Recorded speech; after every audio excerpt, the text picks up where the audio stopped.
The committee will come to order. Just over 2 weeks ago, a gunman fired shots at former President Donald Trump.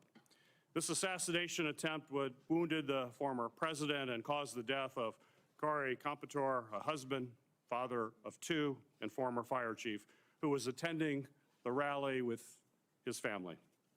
David Dutch and James Copenhaver were also attending the rally and were also injured in the attack. So let me be clear. This was an attack on our democracy. Americans should be able to attend a political rally and express their political beliefs without fear of violence. And political candidates for our nation's highest office should be confident that their safety will never be compromised for their service. And although we're still learning about the shooter's motive, this attack was a shocking reminder that the threat of political violence is alive and well in our country. By all accounts, this was an inexcusable security and planning failure. And we need to get all of the facts about what happened that day and how we can ensure an attack like this is never allowed to happen again. Today's panel of witnesses leads the men and women who protect our top leaders and are investigating this crime.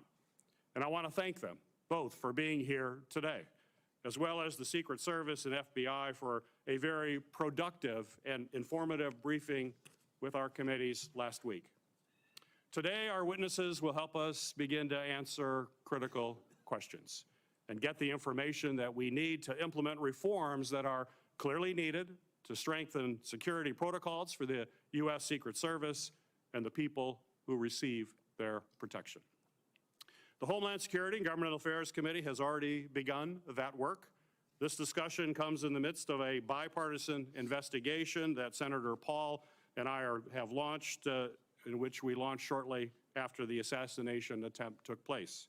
Our teams are still collecting critical information, speaking to law enforcement, and piecing together the details of this event. This past weekend, a bipartisan team of our investigators, along with key staff from Senators Blumenthal and Senator Johnson's office, traveled to Pennsylvania to speak with local law enforcement officials, review critical information from security officials who were working alongside the Secret Service, and to see the site firsthand. And I want to thank the incredibly brave local law enforcement officers in and around Butler County who responded that afternoon and who met with my staff this past weekend. They have helped to answer tough questions, as well as discuss in detail how the event actually unfolded. I also want to thank the owners of Butler Country Farm Show and the American Glass Research for allowing my staff and law enforcement to walk the grounds and examine the roof of the building the gunman was able to assess. We greatly appreciate your assistance. I've also requested documents along with Senators Paul, Blumenthal, and Johnson related to security preparations, intelligence gathering on potential violence prior to the attack, and detailed explanations of the security response from federal, state, and local authorities. As part of our ongoing investigation, we also seek to speak with additional federal law enforcement personnel, including Secret Service agents who were responsible for securing the event. Today's hearing is an important opportunity to ask critical questions and to begin to give the American people the transparency and the answers that they certainly deserve. There are still many unanswered questions. We need additional information about the Secret Service's advanced planning efforts, the decisions surrounding sniper and counter-sniper team use, placement, and coordination. We also need answers about what appears to be a problematic communication system that limited efforts to relay information and respond to events as they unfolded real time. And while today is focused on asking difficult questions about what went wrong, I also want to thank the men and women of the Secret Service who in an instant will lay their lives on the line to protect our nation's leaders. They have incredibly challenging jobs, and they must continue their mission no matter what our hearing and investigation reveals. I'm also grateful to our Senate Judiciary Committee colleagues for joining us in this important discussion. Given their key role in oversight of both of the agencies represented before us today, and it's very clear that the U.S. Senate is focused on a productive conversation that will generate real answers and real reforms.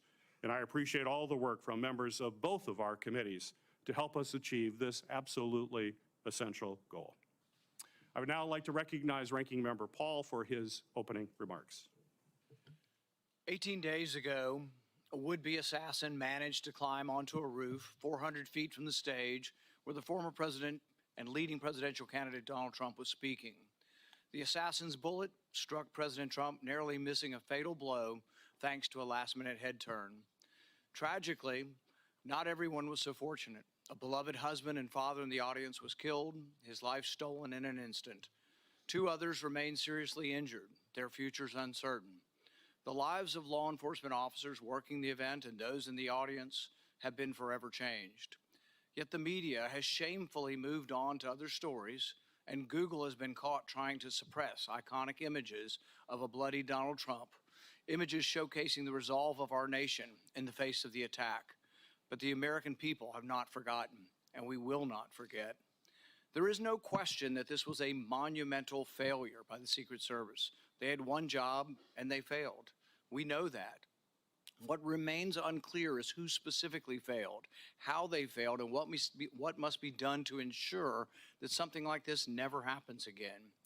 America deserves to know that those responsible for this failure are frankly not going to be in charge of securing the upcoming Democrat National Convention.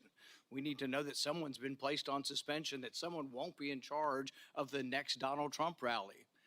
Now, I was encouraged to hear that the acting director, Rowe, has initiated a disciplinary investigation in addition to the ongoing Secret Service policy review. This is an important step. However, real accountability will require a comprehensive examination of all the facts, which still remain unclear. This past Friday, my investigative team went to Pennsylvania to meet with local law enforcement and document the scene. One of the concerning things my team was told is that no one from Secret Service has talked to them since the shooting. I don't know how an investigation into what failed can be conducted without talking to the officers and agencies who were relied upon to do much of the work. Many questions remain unanswered about the planning and performance of security for July 13th. While a host of errors led to this security disaster, we now know local enforcement officers were suspicious of the shooter 90 minutes in advance of the shooting. There are 2 glaring issues we need to focus on. First, why were the AGR grounds and the roof left unattended? Why was the AGR building, the shooter's perch, left outside the perimeter? Local law enforcement told my staff that they specifically flagged the vulnerability of the building to the Secret Service and were told that it would be taken care of.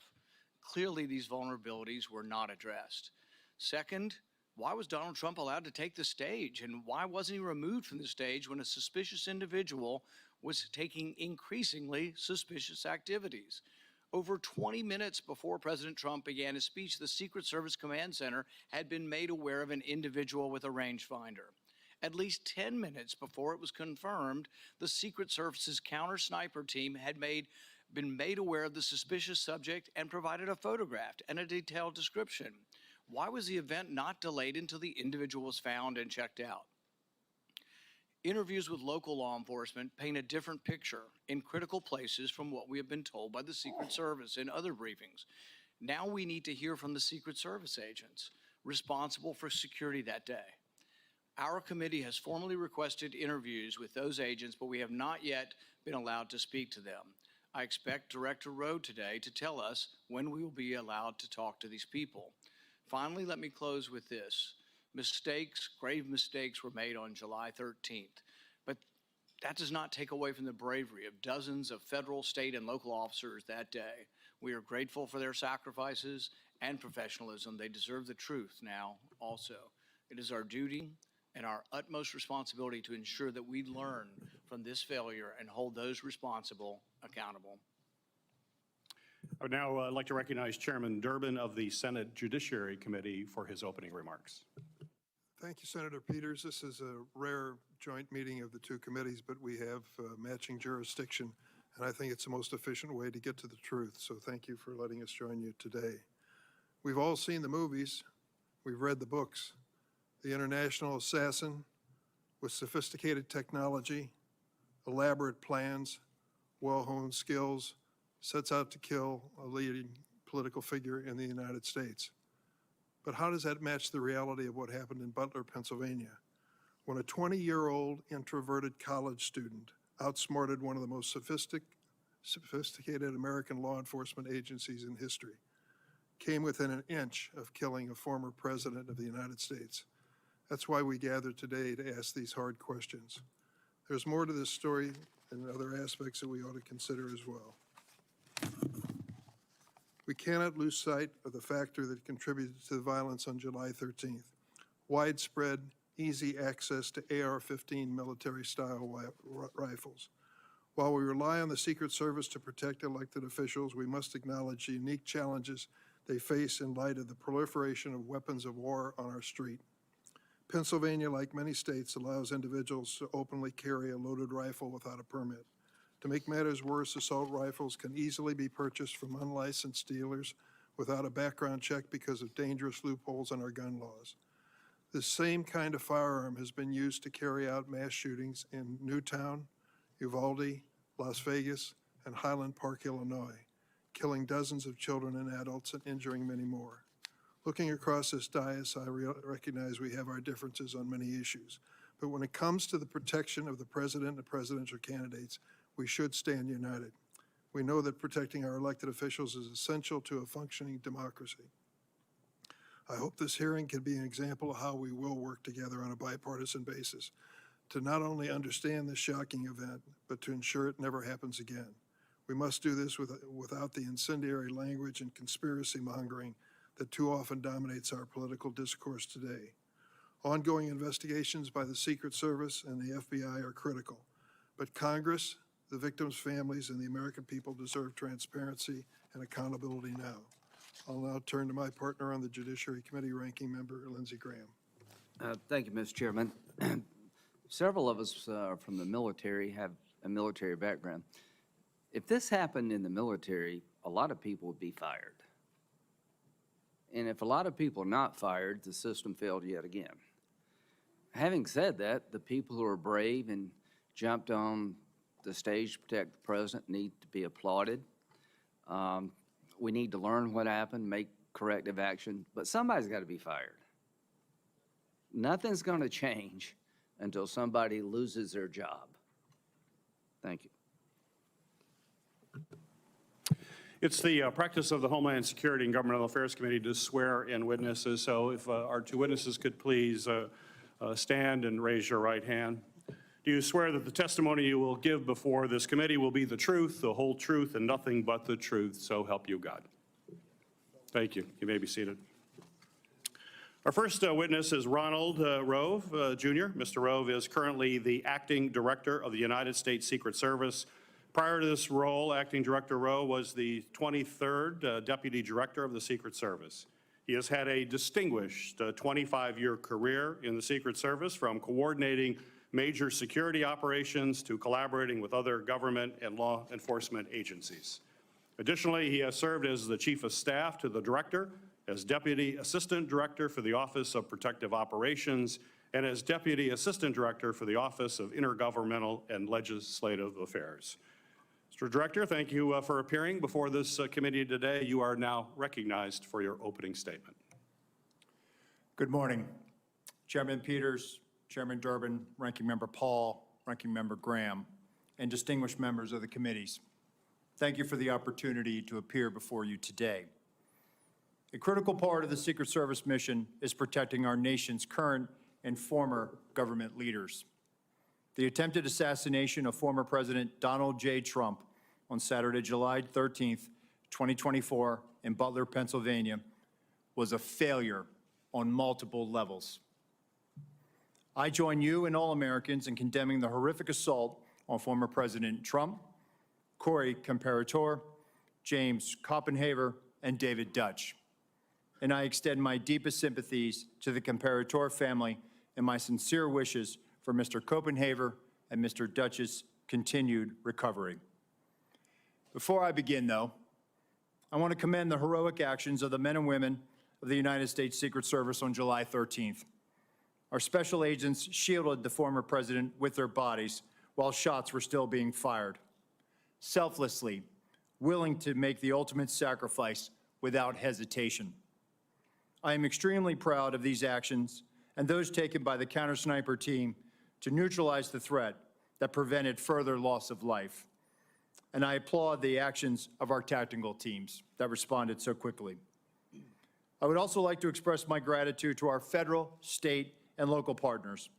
We rely on these critical relationships, which have developed over decades of daily collaboration to secure protective events and conduct criminal investigations. As you're aware, there are multiple ongoing investigations of the attack and the security failures that occurred that day. I pledge my full support to those inquiries so the Secret Service, your committees, and the American people have a thorough and complete understanding of what happened leading up to and during July 13th. I will not wait for the results of those findings to assess where we failed that day. I have taken and will continue to take immediate steps to ensure we do not repeat those failures. Since my appointment as the acting director 1 week ago, I identified gaps in our security on July 13th and have implemented corrective actions. One of my first actions as acting director was traveling to the Butler Farm Show site to better understand how our protection failed. I went to the roof of the AGR building where the assailant fired shots, and I laid in a prone position to evaluate his line of sight. What I saw made me ashamed. As a career law enforcement officer and a 25-year veteran with the Secret Service, I cannot defend why that roof was not better secured. To prevent similar lapses from occurring in the future, I directed our personnel to ensure every event site security plan is thoroughly vetted by multiple experienced supervisors before it is implemented. It is clear to me that other protective enhancements could have strengthened our security at the Butler event. As such, I have directed the expanded use of unmanned aerial systems at protective sites to help detect threats on roofs and other elevated threats. I've also directed resources to facilitate our protective site communications, particularly our communications with our state and local partners. In addition, I have instructed the asset request for Secret Service protective details to be approved expeditiously and have ordered the maximum use of requested personnel at protective sites to address this heightened security environment. I've heard your calls for accountability, and I take them very seriously. And given the magnitude of this failure, the Secret Service's Office of Professional Responsibility is reviewing the actions and decision-making of Secret Service personnel in the lead up to and on the day of the attack. If this investigation reveals that Secret Service employees violated agency protocols, those employees will be held accountable to our disciplinary process. With respect to congressional investigations and requests for information, I instructed my staff to provide full cooperation and respond expeditiously on a continuing basis to ensure you have the information you need to conduct your critical oversight. In my testimony before you today, I will provide details on the Secret Service's advanced security planning for the Butler Farm Show site. Facts as we know them regarding the incident itself, known breakdowns in executing the security plan, and corrective actions that the agency is taking to ensure that nothing like this happens again. But I do not believe that inadequate time to plan for this event was a factor in the failure. As you saw in my written statement, I am prepared to provide an overview of the security planning leading up to and during the July 13th attack. However, I would like to point out that based on what I know right now, neither the Secret Service counter-sniper teams nor members of the former president's security detail had any knowledge that there was a man on the roof of the AGR building with a firearm. It is my understanding those personnel were not aware the assailant had a firearm until they heard gunshots. Prior to that, they were operating with the knowledge that local law enforcement was working an issue of a suspicious individual prior to the shots being fired. I regret that information was not passed to Congress and the public sooner with greater frequency. And I fear this lack of information has given rise to multiple false and dangerous conspiracy theories about what took place that day. And I want to debunk these theories. Let me address one conspiracy directly. The Secret Service counter-sniper neutralized the assailant within seconds after the assailant fired his weapon. That counter-sniper had full discretion to use deadly force to stop an attacker and did not need to seek authorization to fire. I am immensely proud of the selfless dedication of our employees to the mission.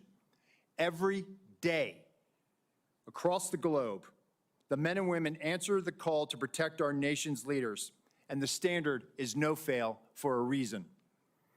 During our current high operational tempo, I want and I need to ensure that the Secret Service workforce are uplifted so they can focus on carrying out the mission.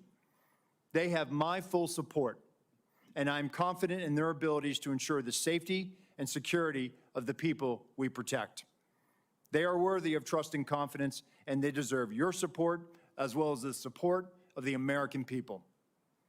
Chairman Peters, Chairman Durbin, Ranking Member Paul, Ranking Member Graham, and members of the committees, thank you for the opportunity to testify at this joint hearing. I will submit the remainder of my statement for the record, and I will answer your questions. Thank you, Mr. Rowe. Our second witness is Paul Abate. Mr. Abate is the Deputy Director of the Federal Bureau of Investigation at the Department of Justice. In this role, Deputy Director Abate oversees all FBI domestic and international investigative and intelligence activities. Prior to his appointment as Deputy Director, he has had a distinguished 3 decades within the FBI leading counterterrorism efforts, and most recently as the Associate Deputy Director of the FBI, where he's responsible for the management of all FBI personnel, budget, administration, as well as infrastructure. Mr. Abate, thank you for appearing before the committee here today. You are recognized for your opening remarks. Thank you, sir. Good morning, Chairman Peters and Durbin, Ranking Members Paul and Graham, and distinguished members of the committee. It is a privilege to appear before you today to discuss the FBI's investigation of the attempted assassination of former President Trump on July 13th in Butler, Pennsylvania. Before going further, I want to again offer my and our condolences to the victims of this heinous attack, to the family and loved ones of heroic firefighter and father Corey Comparator, to Mr. Dutch, to Mr. Koppenhaver, who continue to recover, and to former President Trump, who was also struck by a bullet fired from the shooter's rifle. Our thoughts and prayers are with each of them and their families and loved ones.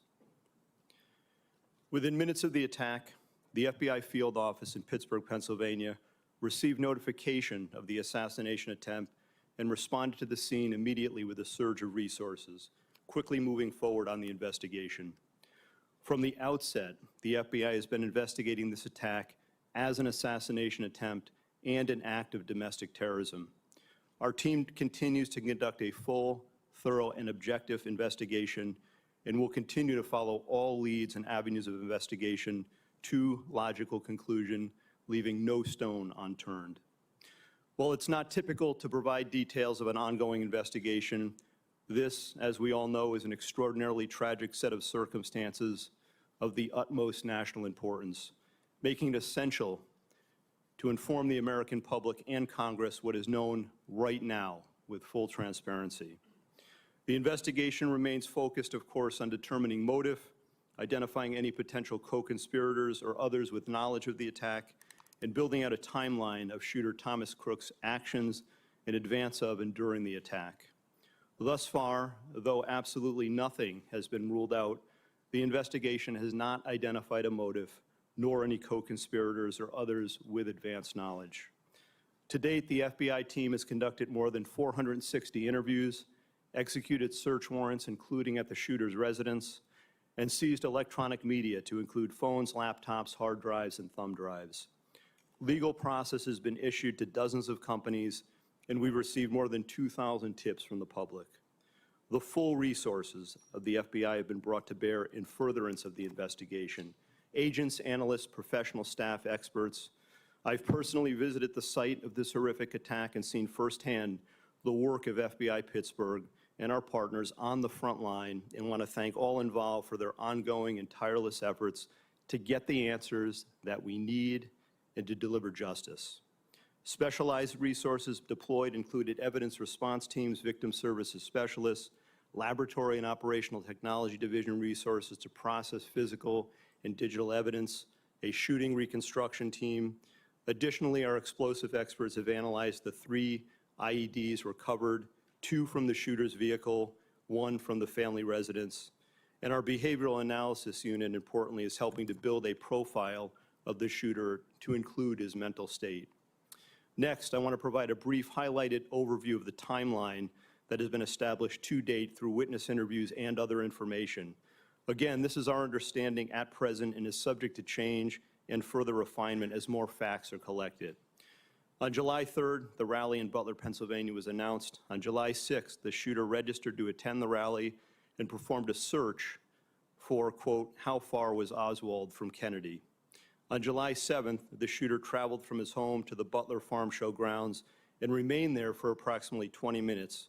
We assess this shows advanced planning and reconnaissance on his part. On July 12th, the shooter traveled from his home to the Clairton Sportsman Club, where he practiced shooting.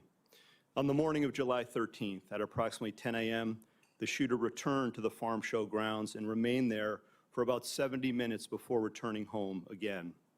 At approximately 1:30 p.m., while at the residence, the shooter's father gave him a rifle for the purpose, he believed, of going back to the sportsman club.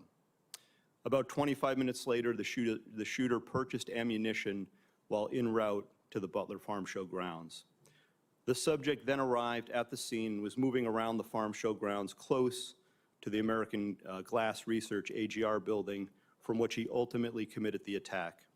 Shortly thereafter, at approximately 3:51 p.m., the shooter flew a drone approximately 200 yards from the farm show grounds for about 11 minutes. The drone and controller were later found in the subject's car. Analysis has not revealed any photos or video taken by the drone, but we can confirm that he was live streaming at the time and would have been able to view it on his controller. The first reported sighting of the shooter by local law enforcement was at approximately 4:26 p.m. At approximately 5:10 p.m., the shooter was again identified by local law enforcement as a suspicious person around the AGR building. And at approximately 5:14 p.m., a local SWAT operator took a photo of the shooter. At about 5:32 p.m., local SWAT observed the shooter next to the AGR building using his phone, browsing news sites, and with a rangefinder. At approximately 5:38 p.m., the photo of the shooter taken earlier was sent to local SWAT operators in a text message group. Subsequently, approximately 25 minutes prior to the shooting, the U.S. Secret Service command post was notified of a suspicious person. Officers lost sight of the subject from approximately 6:02 p.m. to 6:08 p.m., but continued to communicate with each other in an attempt to locate him. Recently discovered video from a local business shows the shooter pulling himself up onto the AGR building rooftop at approximately 6:06 p.m. And at approximately 6:08 p.m., the subject was observed on the roof by local law enforcement. At approximately 6:11 p.m., a local police officer was lifted to the roof by another officer, saw the shooter, and radioed that he was armed with, quote, a long gun. Within approximately the next 30 seconds, the shots were fired. The evidence recovery team found 8 shell casings at the scene next to the shooter's body. We believe that the subject, the shooter, fired 8 rounds. While the investigation has not determined motive, the investigative team continues to review information from legal returns, including online and social media accounts. Something just very recently uncovered that I want to share is a social media account which is believed to be associated with the shooter in about the 2019-2020 timeframe. There were over 700 comments posted from this account. Some of these comments, if ultimately attributable to the shooter, appear to reflect anti-Semitic and anti-immigration themes, to espouse political violence, and are described as extreme in nature. While the investigative team is still working to verify this account to determine if it did in fact belong to the shooter, We believe it important to share and note it today, particularly given the general absence of other information to date from social media and other sources of information that reflect on the shooter's potential motive and mindset. These are the facts, in part, that the investigation has revealed to date. While the shooter is dead, our work is very much ongoing and urgent. Thank you, and I look forward to answering any and all questions. Thank you, Mr. Abaid. We'll now proceed. Chairman Durbin and Ranking Member Graham will ask the first two questions. I will then ask question Ranking Member Paul, and then after that, we will alternate between members of the judiciary, recognized by Chairman Durbin, and members of the Homeland Security Committee, recognized by me. With that, Senator Durbin, you're recognized for your questions. Thank you, Senator Peters. I would like to begin by making a statement that it's not in the form of a question, and you'll understand why when I say it. In 20 days, we're going to start the Democratic National Convention in Chicago. I have been briefed by the law enforcement agencies plans for security for that event. Tens of thousands of people will be there, including some of the highest ranking politicians in the United States. I trust that both of your agencies can answer in the affirmative if I ask you whether you're actively engaged in working with the development of security plan, taking into consideration the lessons of July 13th. Senator, that is 100% yes from the Secret Service. Yes, from the FBI as well, sir. We've been working on this for well over a year in preparation. I'm not going to ask for details for obvious reasons, but I do want to ask a question about the Secret Service staffing. Congress has nearly doubled the budget for the Secret Service over the last 10 years, from $1.8 billion in fiscal year 2014 to $3 billion in fiscal year 2024. Despite this large increase in funding, the number of agents in protective operations has fallen from 4,027 to 3,671 during that same time period, an approximate 9% reduction. Acting Director Rowe, what accounts for protective operations losing 356 agents over the past 10 years? So, Senator, with respect to where we are today on staffing, and then I'll address the 10-year where we were. In this year alone, we are going to end the year on the positive of 200 plus agents. That's the first time in a number of years that we've been able to do that. Part of that was gaining some efficiencies in our hiring process. But what I want to re-emphasize is that we have not dropped standards. Only 2% of every applicant actually makes it through the hiring process.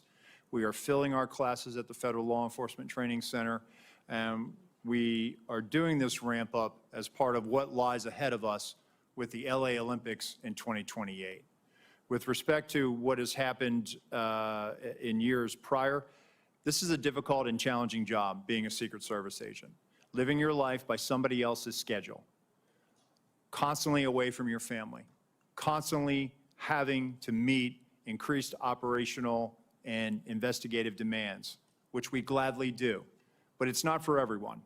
And I think there are times where people have to make tough choices and they decide to leave the agency. But that doesn't mean that they were any less of an agent or that they weren't committed to the mission, because we are all committed to being patriots and serving our country and protecting our nation's highest leaders.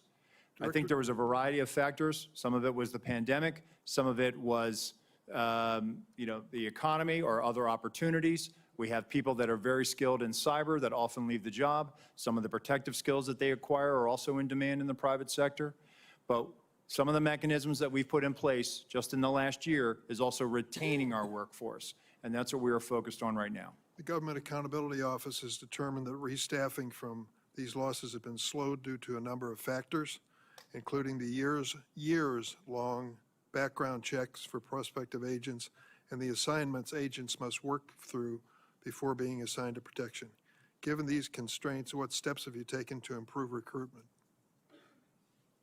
So we're actually putting out targeted recruitment opportunities. So we've just recently put it out for within our uniform division for our counter sniper unit, our hazardous agent medical emergency response unit, our counter assault team on the special agent side. So we're actually trying to gather the best and the brightest.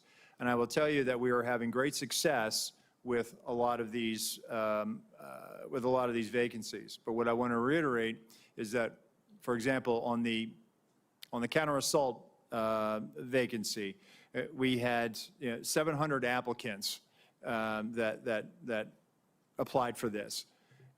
Really what we will glean after they make it through the process, and they have to be able to hold a top secret SCI clearance, will be, if we realize 15 out of that tranche, that's a 2% pass rate. So it is very competitive, and we are trying to make sure that we are getting the best and the brightest without dropping standards.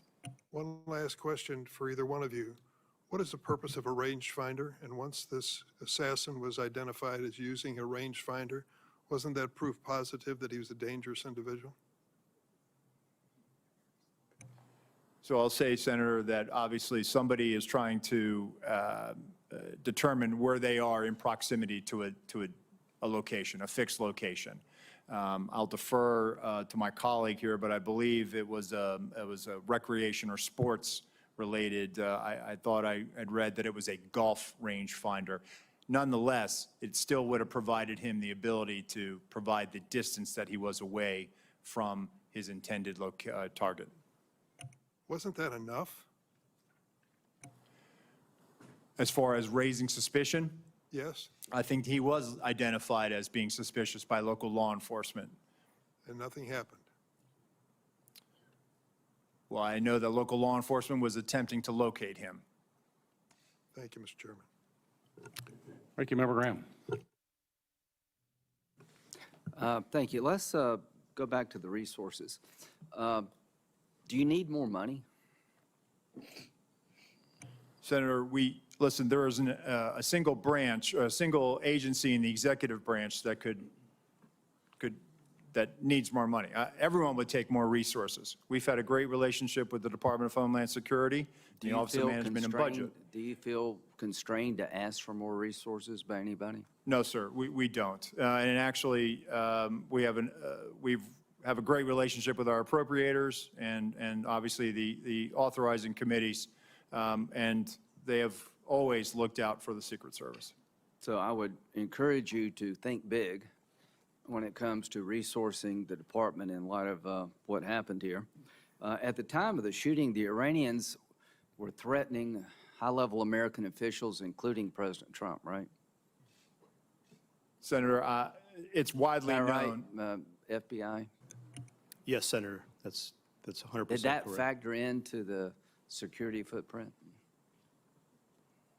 So, Senator, what I will say is that it is widely known that the Iranians do not like us. I would refer you to the Well, National it's not Security. that they don't like us. They threatened to kill certain people, Yeah. and they named them. Correct, sir. But I can't publicly It's comment. not like, I hate America. I'm going to kill these 3 guys. Right. I cannot publicly comment, sir, on. Well, they publicly comment on it. I mean, it's not But what Senator, you what think. I'm trying to say is I cannot publicly comment Okay. on what Fair enough. intelligence, but I can enough. assure you that we do a threat-based protective model.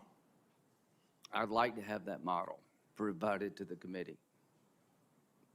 Could you do that? Yes, sir. Could you also give us the protocols that are in place to secure a site like this? Yes, sir. Okay, thank you. One, the protective detail around President Trump, I know them all very well. They're brave men and women. And these questions is not to belittle anybody. They're trying to find out how the system fails so badly.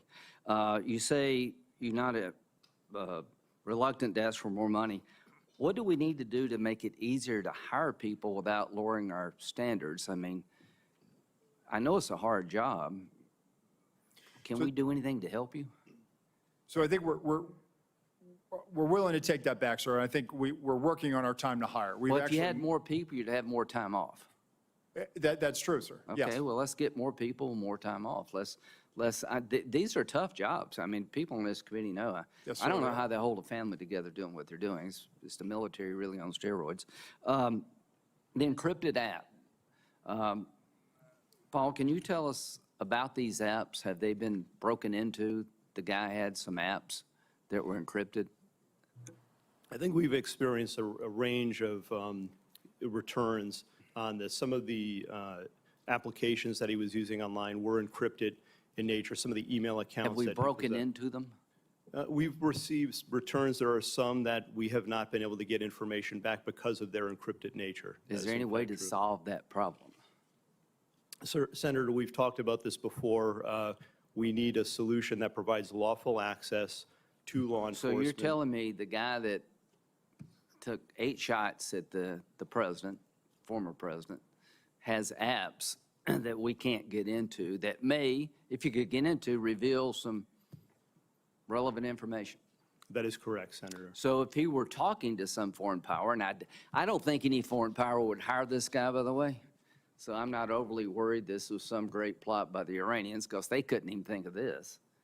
However, there could come a day where something like this is very important. How do we solve this problem?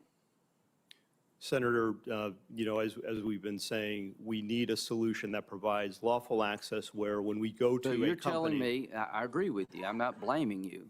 We have encrypted apps of an assassin, a murderer, and we can't get into them all these days after. That needs to be fixed, folks. I'm all for privacy, but to a point. What if, in the future, somebody's using these apps to communicate with a foreign power? I think we need to know these things. We need to know them in real time. So lessons learned is that everything failed. Corrective action, seems to me you need more money and more people. Accountability. At the end of the day, how many people do you think will be relieved of their duties, Mr. Rowe, because of this? Senator, I publicly cannot, and I cannot weigh in on that Sure. right now, right? It has to be a fair and neutral Absolutely. process. From a right? fair point of view, would you say this is a major system failure at every turn, and those in charge of the system in question, not only was it embarrassing, they failed? So Senator, again, if there were policy violations, those individuals will be held accountable and they will be subject Just to send our us the table of penalties. policies if you could. Yes, sir, Thank we you. will. But they will be held to our table of penalties, which Thank you. will include up to termination. Thank you. Director Rowe, in your testimony here today, as well as in your written testimony, you said very, very clearly that you can't defend why that building with the shooter on top of it was not better covered. You were very clear. You cannot defend that. So my question to you is, my understanding is that there's a detailed site survey that is done prior to an event to identify potential threat points. So talk to me about that site survey. I'm sure you've had a chance to look at it now after action. And how did that site survey get approved when it was so clear that that was a major threat from that building? Thank you, Senator. So our Pittsburgh field office did the advance. During that advance, not only were they discussing amongst themselves about mitigating the line of sight, but also they were discussing with other agencies that were supporting it. Our counter snipers met with their counterparts. The team lead and team lead met. They walked the site. They identified the AGR building. And if I may, Senator, if I could point out something right now, if I may, and we will place this for the record, but this is the point of view. This is from the second floor of the AGR building. This point of view is the point of view where the counter sniper team locally was posted. The gold arrow indicates where the shooter fired from. Looking left, why was the assailant not seen? When we were told that building was going to be covered, that there had been a face-to-face that afternoon, that our team leads met, this was the view.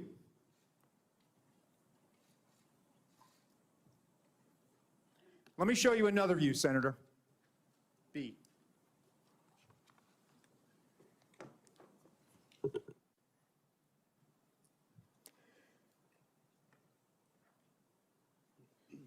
This view is a reenactment by one of my agents.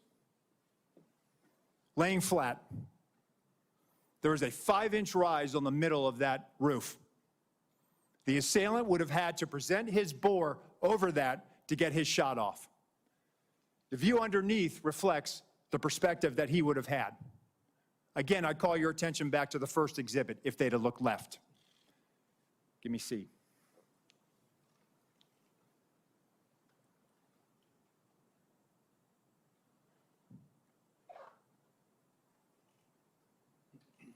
This is what our counter sniper team saw.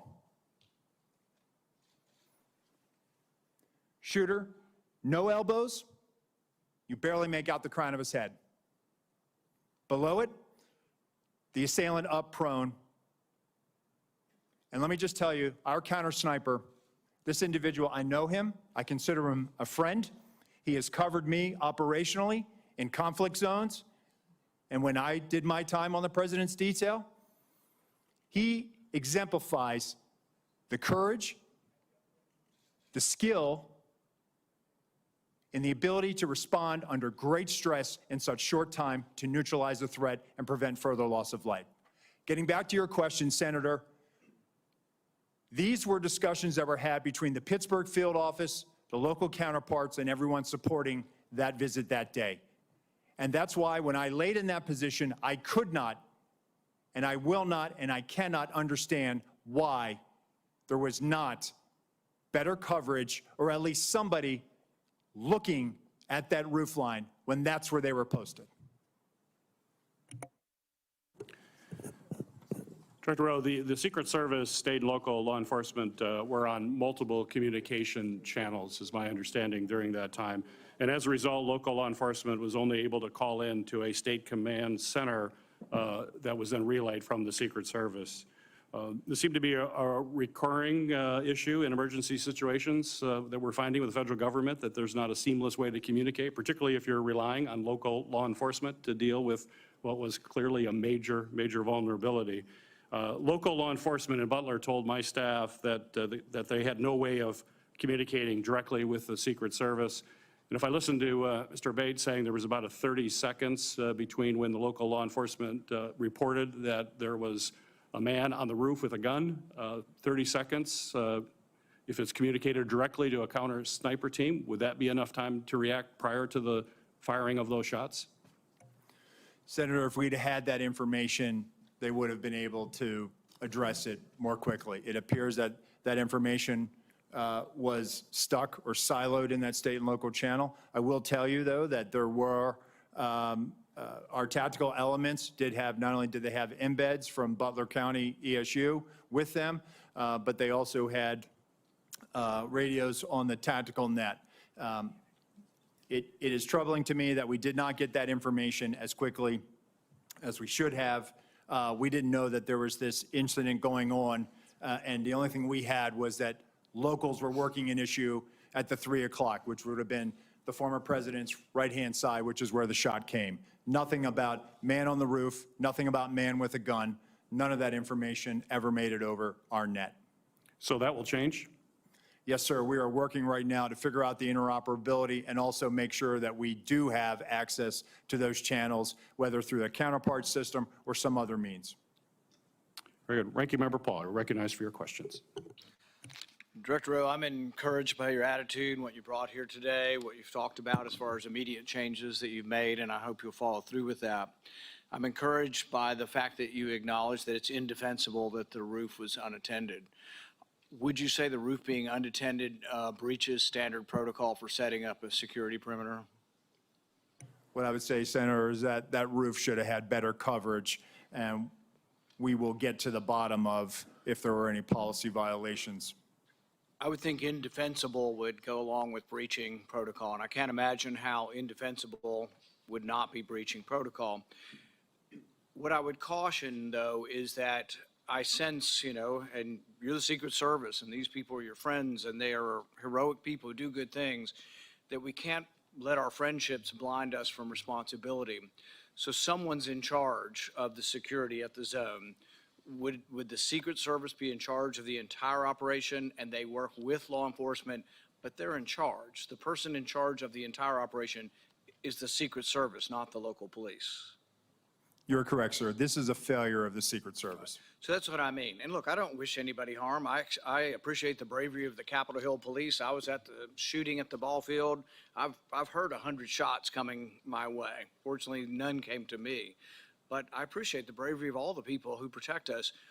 But there's also the idea that there are certain mistakes that don't make you a bad person, but they're just inexcusable, that if you made that mistake. So for example, let's say you determine, well, local police should have been on there and they told us, and local police says, no, they didn't tell us to do it, and it's a he said, she said. Still, ultimately, the agent in charge should be walking the grounds and say, there's a roof 100 yards away from the stadium with a clear sight. Someone's got to be on the roof. Local police, I told you to get on the roof, get on the roof. Or you put the Secret Service. So ultimately, the buck doesn't pass along to somebody. Whoever's in charge is in charge. But really, I think it would be helpful to all of us. I know the process has to be meted out, but there needs to also be a process for protecting the next Trump rally. The fact that whoever was in charge in Butler next week is not in charge of a rally in Las Vegas. And so I think you really should say that. You should simply say that the leadership from that event is going through a process, but until that process, they won't be in charge of the Democrat National Convention. That would reassure a lot of people that they won't be in charge of security until it's determined. Can you tell us something to that accord? Yes, sir. So I can tell you that the team planning the Democratic National Convention, that is a national special security event. That team has been on the ground. That's from D.C. With support from our Chicago field office. But I just want to reiterate that our Pittsburgh field office staff, they are wearing this harder than anybody right now in the Secret Service. Right. They feel completely demoralized. And what I'm trying to do is also let them know that, listen, they need to be focused on the mission at hand. I also have to walk a tightrope here and make sure that I am not tainting any future, discipline action. I understand, and I have great respect for all the officers, but ultimately someone had to be in charge and someone made a terrible error, and it's an error of judgment. The big error is the roof. But another big error is we have 90 minutes of a suspicious person. Now, Senator Durbin mentioned the rangefinder. None of these are enough to shoot a suspicious person, but they certainly, you would think, would be enough to stop the proceedings. That's where I think you get to the second major management or judgment error of this. Now, Trump's done probably 100 rallies like this. How often at one of his rallies are there 90 minutes of looking at one person and at least a half a dozen pictures of that person? How often does that happen? And is it against protocol to let a proceeding go on when you've got a suspicious person, 90 minutes worth of people talking about this person, and we don't stop the proceeding? Does that defy protocol? So Senator, while there's 90 minutes in total from when he's first identified by local law enforcement, we have about a 30-minute window. But at no time is there anything ever communicated about weapon or harm. And I think that's where the threat. A weapon, you shoot people with a weapon. Sure. Without a weapon, we're talking about people you stop and say, he had a backpack, which was probably big enough to have the AR-15 in it. In all likelihood, the backpack has the weapon in it. So a guy with a big backpack would never get through the perimeter. So once again, a big mistake was not having the perimeter wide enough to prevent people from shooting outside the perimeter. But the thing is, he would have never gotten through the perimeter, right? His backpack would have been checked. But people with big backpacks are very suspicious. And I would think he's been seen 6 times. But you got 20 or 30 minutes of knowing about it. But the thing is, there's all kinds of chatter going on about this. And you would think the chatter going on with the local police is on a police radio, and a policeman with that radio is standing in the control tent, so you get that communication. So there's a huge and massive breakdown. But really my question is, how often has this happened at other rallies where there's a half a dozen pictures and 90 minutes of people talking about a suspicious person? I just can't imagine that it's real common. So, Senator, at rallies, there are people that come to the attention of law enforcement for a variety of reasons. If they come to our attention for some other activity that might, put it a little bit, hey, we probably need to go check that individual out. This happens, and that's why we attempt to locate them. That's why it's important for us to try to find them. And it's important to have the information. And so local law enforcement did their very level best to try to locate him. They did provide us the photos 30 minutes prior.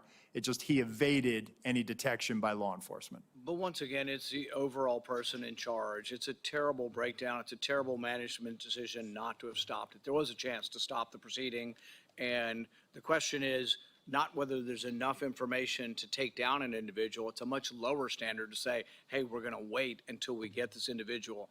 The roof and the 90 minutes of it, both I think are failure of your protocol. And I think when that's determined, the person who made these decisions can't be in a position of authority again. Senator Klobuchar. Thank you very much. Thank you to all of you for holding this hearing. I appreciated Director Rowe when we had the classified briefing, and also today, taking responsibility for the agency and your own personal emotion and reaction to your visit and what had gone wrong. For the people in my state that keep asking me, I just don't get how he got on the roof. I know we've gone through great details and a lot of examination. Could you just give a minute on what went wrong and how you think it can be fixed? Because I think it's just going to help to dispel the conspiracy theories. There are some people that think it didn't really happen, which of course is completely ridiculous. It did. There are some people that think all kinds of conspiracies went on within the government, which is also false. But could you just tell them what went wrong so they understand? No, thank you, Senator. I thought long and hard about this.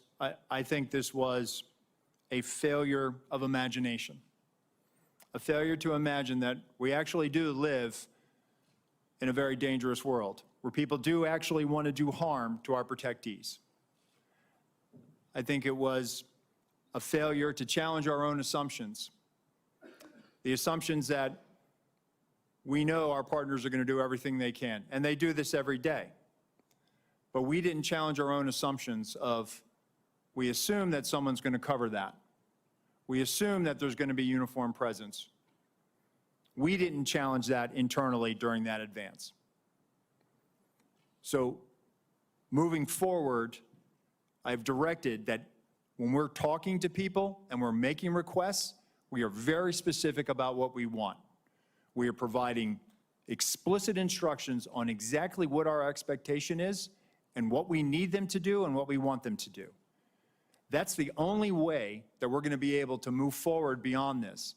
And let me just tell you that our state and local law enforcement partners are the best. So this belief that somehow they are less than federal law enforcement or they're less than the Secret Service. They're out there patrolling communities every day. They're the ones out there going into hazardous conditions every day. They know their communities.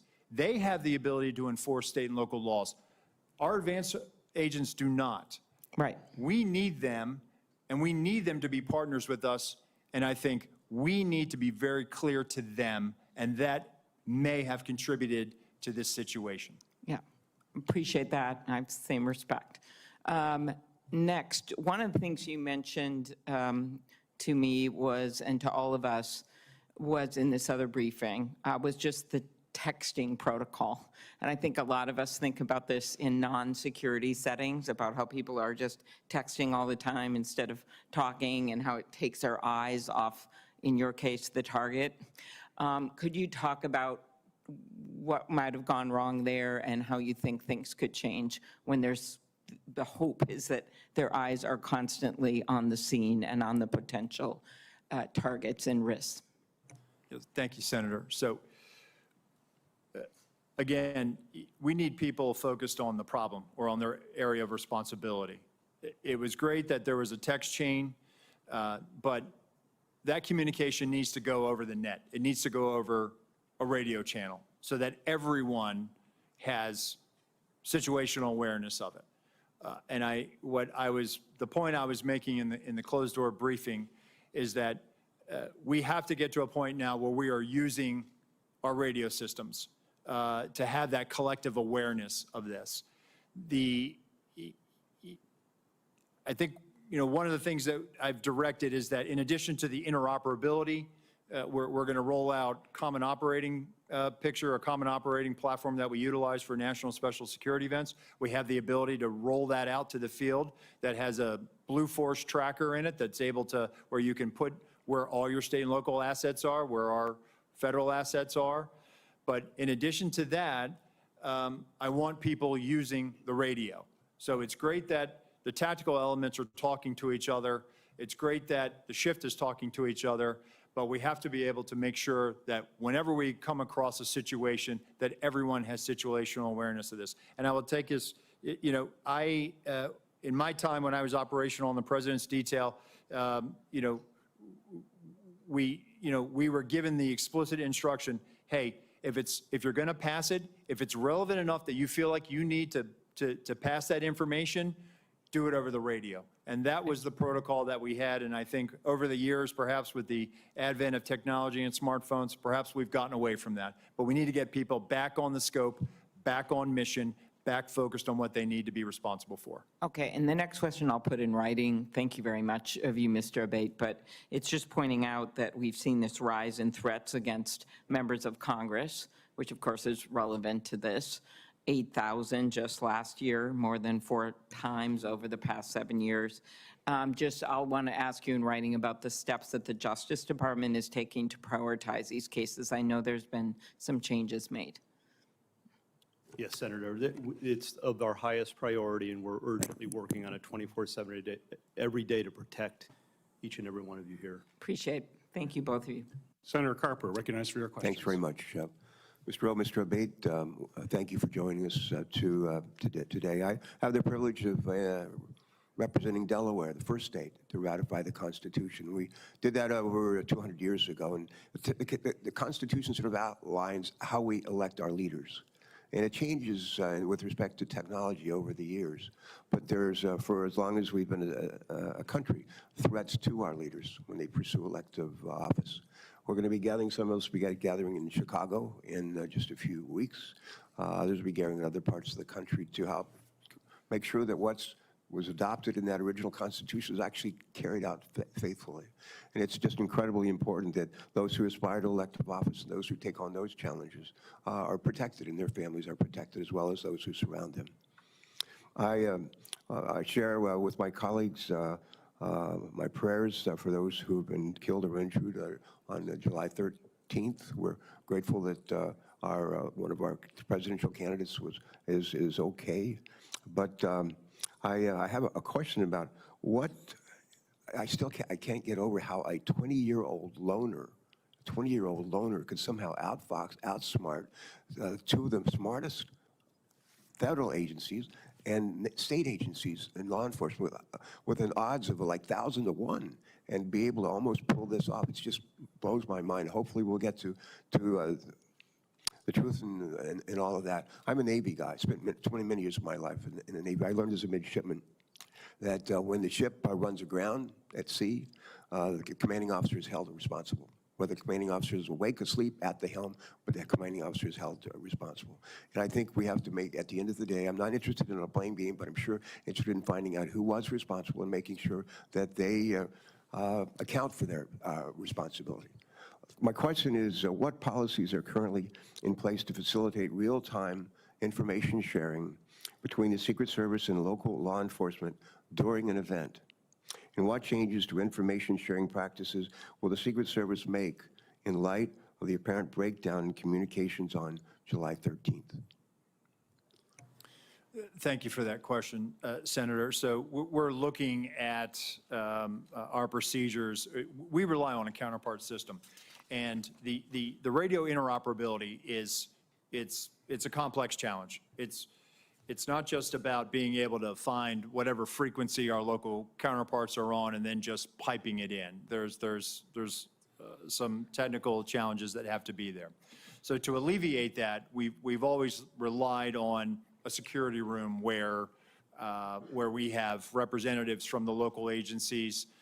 Those individuals are there to, one, bring their own radio and then relay relevant information that would impact our security plan.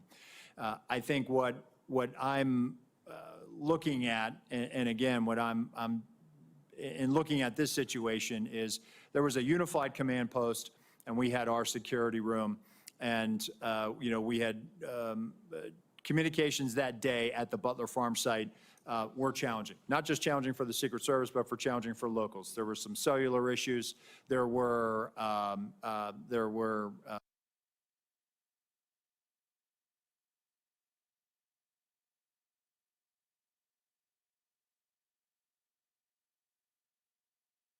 I'm thinking about this. I think we need to consider what is our model moving forward? And I think we need to be where the greatest amount of partners are when that information is being discussed.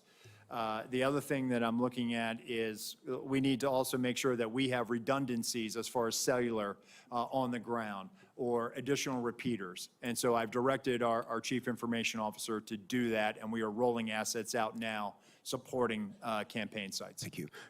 Thank you for that. Mr. Bay, quick question. Based on the initial information you've gathered from the investigation, do you believe there were any actions taken by the shooter in the weeks, days, or hours leading up to the shooting that should have caused alarm and grabbed the attention of law enforcement? He did not have any interactions with law enforcement leading up to this, Senator. We haven't found anything yet that would have alerted law enforcement or FBI or Secret Service to his intention activities in advance of this event. I will note, however, to your prior question, that we do have a very strong relationship, an integrated relationship between FBI and Secret Service and every other federal, state, local agency you can imagine. We have constructs like the Joint Terrorism Task Forces and Violent Crime Task Forces where we're cross-embedded with each other. And when it comes to this event and others like it, we're always talking in advance. In fact, with respect to this event, we did have a meeting between U.S. Secret Service and FBI in the days leading up to the event to assess whether there was any information or intelligence pertaining to a threat against the rally or to former President Trump or anyone else there. There was an absence of that in the lead up specifically, and again, none of us had any information in our holdings with regard to the ultimate shooter. All right, thank you for that. Thanks very much, both of you. Next on the Senate Judiciary Committee is Senator Grassley. Yeah. Mr. Chairman, I'd like to introduce my oversight letters and investigative documents into the record. This is information I've already made public. Without objection. Okay, thank you. I'd also like to call my colleagues' attention to a legislation that Senator Cortez Matos and I've introduced would require Senate confirmation of the Director of the Secret Service. I think this is very important because no other agency has a no-fail mission. Mr. Rohr, in your written testimony, you stated that that to prevent similar lapses like the one on July 13th from happening again, you'll ensure every event site security plan is thoroughly vetted by multiple experienced supervisors before it's implemented. Based on your testimony, the security plan for the Butler event deviated from the Social Security standards. How would vetting by multiple experienced supervisors fix that? So, Senator, I think having many eyes on a particular problem set helps. That way, you don't have tunnel vision. You just focus in on one thing. And so that's why I think it's important, not only at the field office level, but also at the detail level. And part of what we had started doing with the former president's detail is having them send out site agents, having them send out supervisors. And I think having that collaboration and having additional eyes to examine the problem will make sure that we're not missing anything. And I think I want that surety for myself. I think you've answered my question. Yes, Let me go on. Also to you, in your written testimony, you stated that you, quote, regret that information wasn't passed to Congress and the public sooner and with greater frequency. What's your communication plan going forward to ensure that the American people in Congress are fully informed? So, Senator, we just started a rolling production that is bicameral. So we made our first rolling production last week. We made one yesterday. We will continue to do that. And my view is that sunshine is the best disinfectant, and we intend to provide information to Congress as it carries out its oversight function. Okay, also to you, I made public documents that show Secret Service deployed a counter unmanned aerial system operator on July the 13th. According to the Secret Service, the drone system was supposed to be operational at 3 p.m. that day. However, we've been told by Secret Service that because of cellular bandwidth problems, it wasn't operational until about 5. Secret Service would have had the ability to detect the shooter and his own drone use. Why is the Secret Service dependent upon local cellular network? Does the Secret Service have a backup plan in place? Yes, thank you, Senator. And that is something that I briefed in the closed door, and again, something that has cost me a lot of sleep because of the eventual outcome of the assailant. That what if we had geolocated him because that counter-UAS platform had been up? It is something that I have struggled with to understand, and I have no explanation for it. Okay. It is something that I feel as though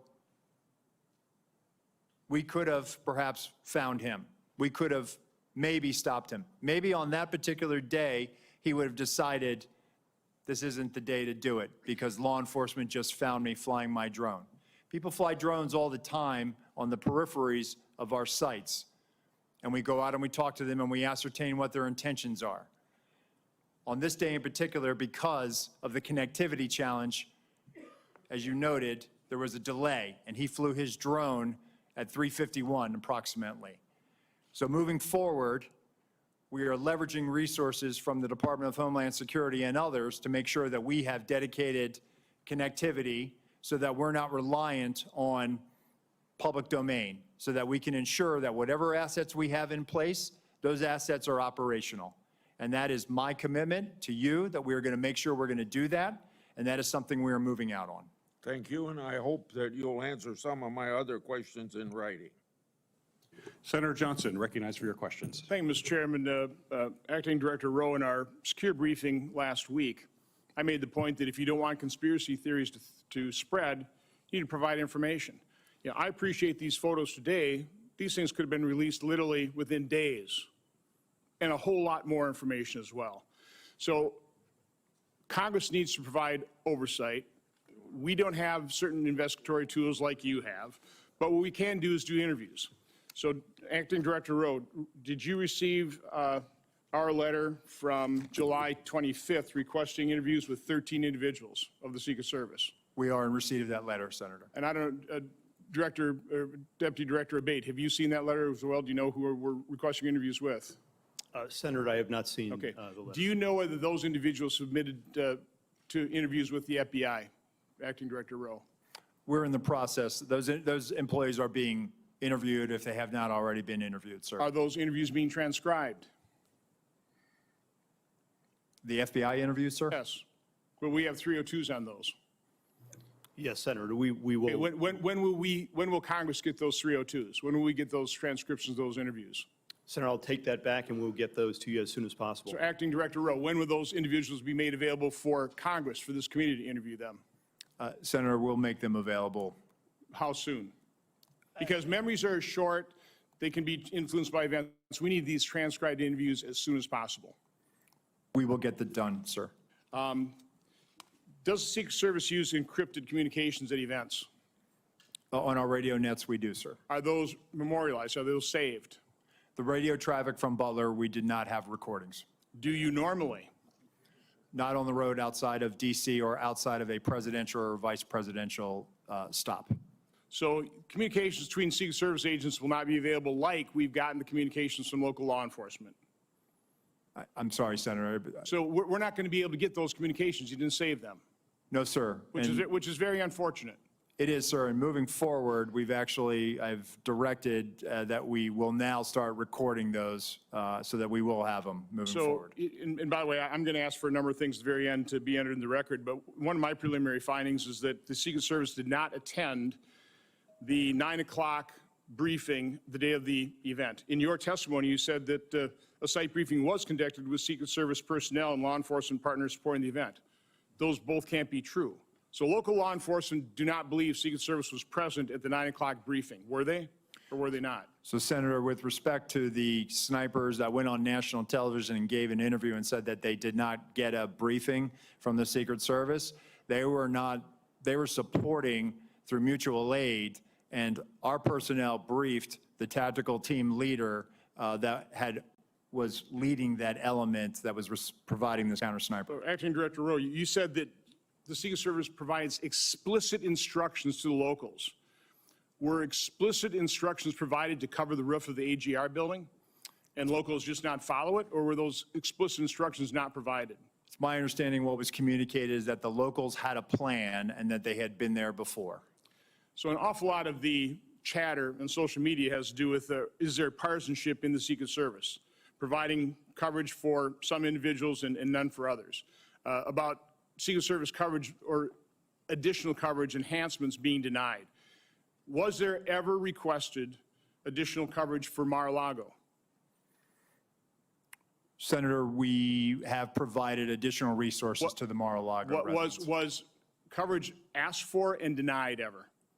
I'll have to research that, Senator, but I'm happy to tell you we have made significant investments since the former president has left office, over $4 million of technology, resources, and alarms. Documents will Yes, come sir. out eventually to make the point one way or the other. This is an important piece of information that Congress needs to have. Senator, we'll make there's- those available to you, the there's- investments we've made. There's a report today by Susan Crabtree of Real Clear Politics saying that you denied sniper coverage outside of driving distance of D.C. Is that true? That is a false statement, sir. Well, that is incorrect. That is incorrect. Okay, I mean, that's the kind of information you need to refute with documentation.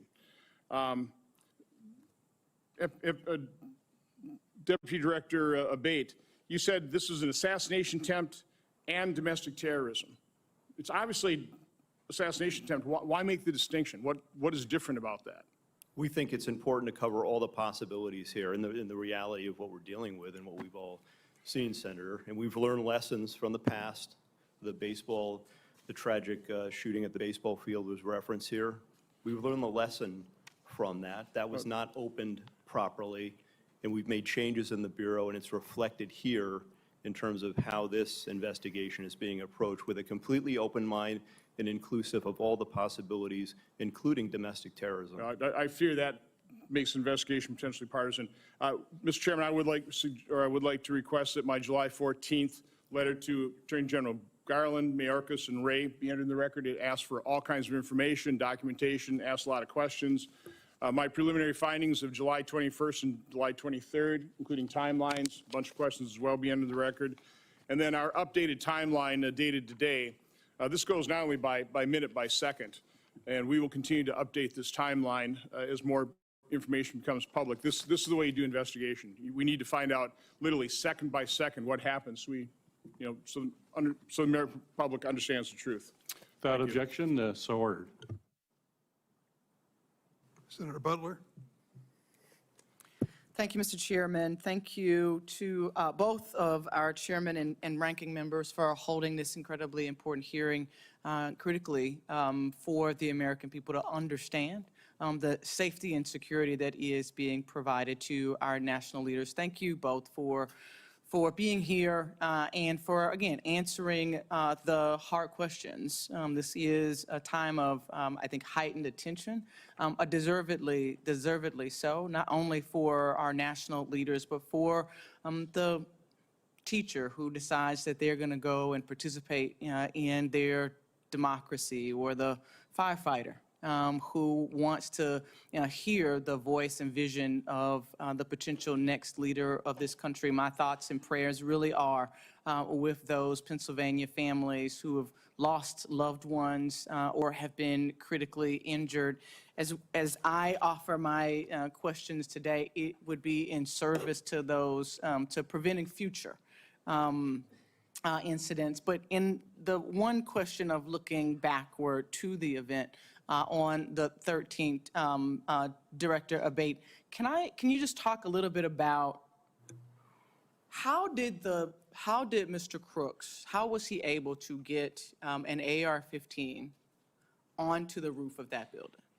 Does your investigation illuminate anything that we have learned to help to make that point more clear? We don't have definitive evidence yet as to how he got the rifle up there. Based on everything that's been collected thus far, photos, video, eyewitness accounts, we do believe he likely had it in the backpack. Broken down in the backpack? We're still assessing that. Our laboratory has looked at the rifle itself and measured that against the backpack itself. And if placed in this backpack, it would extend outside. It would have been visible. But we don't have anyone who observed him with the backpack with a rifle barrel or other part of it sticking out of the backpack. But the rifle would not have fit fully into this backpack to be concealed and whole. We have video that was recently found of the shooter walking in a distance from his car just before 6 p.m., about 5:56, I believe. And based on everything we have, we assess that he returned to his vehicle at that time, got the backpack, and then proceeded back to the area and to the AGR building. And then he's observed, of course, on the roof just minutes later, holding the backpack in front of him. In fact, there's dash cam footage from a police vehicle that shows him briefly traversing the roof with the backpack in front of him. And then it's just minutes after that that he's actually seen by the officer who I described with the rifle on the roof. It's possible that he broke the rifle down, though we don't have conclusive evidence of that, and took it out of the bag on the roof in those moments before and reassembled it there. That's one of the theories we're looking at and working on right now. Thank you for that. You take me right, Acting Director Rowe. Thank you for your years of dedicated service and jumping in a hot time. But you take me right to this point of communication. There's been a lot of conversation about and even in your written and verbal testimony, you have talked a lot about the communication and the disparate nature in which it's happening across the different channels. One sort of foundational question that I have is, are all elements of an event communicated on the same channel? If I lost my kid and I'm at a big rally, are local law enforcement talking on the same channel about me losing my kid that they're talking about a suspicious individual? So when it comes to the locals, they likely have some type of common channel that they work off of in a county or an adjoining municipality. When it comes to the Secret Service, we do have various channels for various agents and our uniformed division officers working specific aspects of that advance. So it's not possible that the delay in communication or the losing of the thread of tracking this individual was sort of lost in the commotion of all of the other communications that could have been, or maybe was sort of separate from the communications channels that were happening. Senator, I can only speak to the Secret Service lines of communication, and we did not have anything beyond suspicious person that was communicated to us.